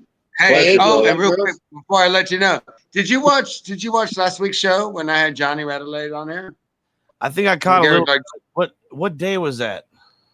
Last Monday. Shit, I don't even remember what else. Well, it doesn't matter. So we're talking, and we want to do a live performance, and I want you part of it. Ruben, Johnny, myself, Dexter. I have a couple of people coming in, and however many are in, we all pick a song, whether it's an original or whatever it is you want to do. And we're gonna do something. We're gonna do something, man. So I want you to be part of that. And again, I didn't know if you watched the entire show, and I saw some of it. You know how we do. You know how we do, and I love you, brother. Love you too, man. Julian, Hutch. Good to see you, man. Good night. Take care, man. Peace out, guys. All right. Good. All right. Yep. All right. Oh, man. Julian, any parting words? Julian? Any parting words? Why is he not? You got to put him back in, bro. Jesus, I didn't. That was not me. That was not me. Yeah, man. Yeah. Just miss you guys, man. Everybody stay safe, and the best of luck to all you guys and your family. And much love to your mom and a belated birthday and what have you. And Mother's Day. Yeah. Absolutely. But you guys take care, and we will see you on the flip side. Hey, look at those earrings, man. Look at those earrings. Hey, you like girls? Hey.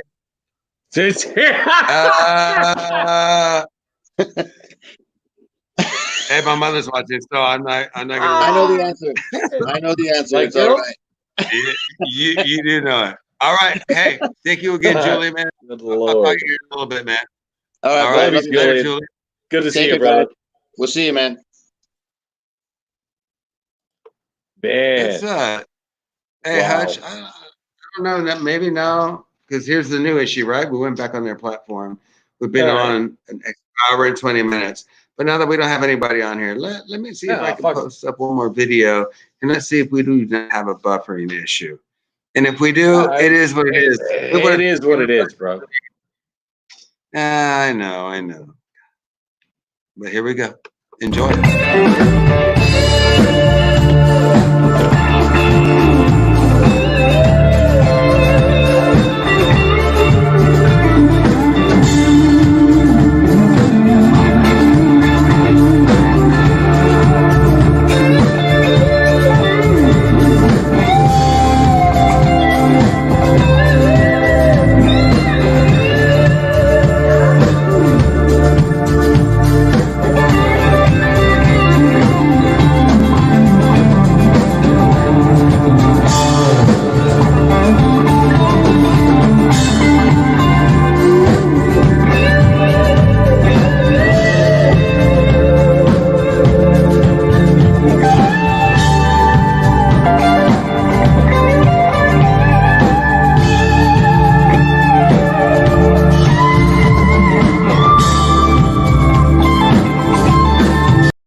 I was drumming. Sorry. I saw you. I like that. Yeah, I was going off. Well, hell, it's working. Hey, it's working.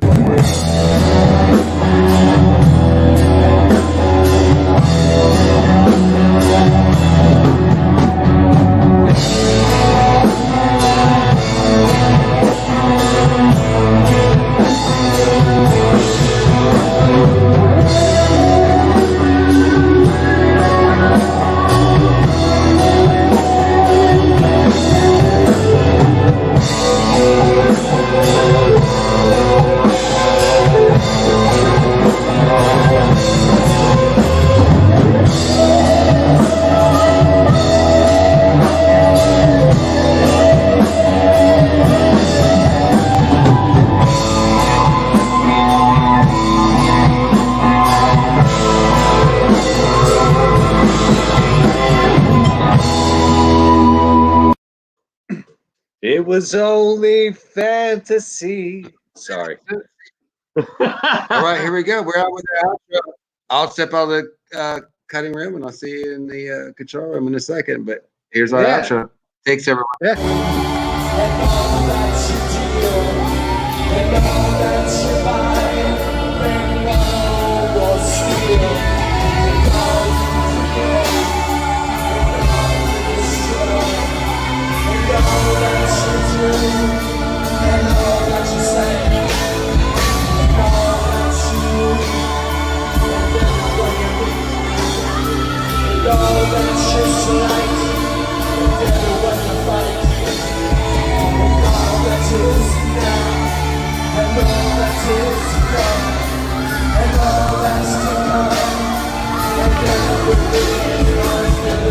Sun is in, but the sun is in.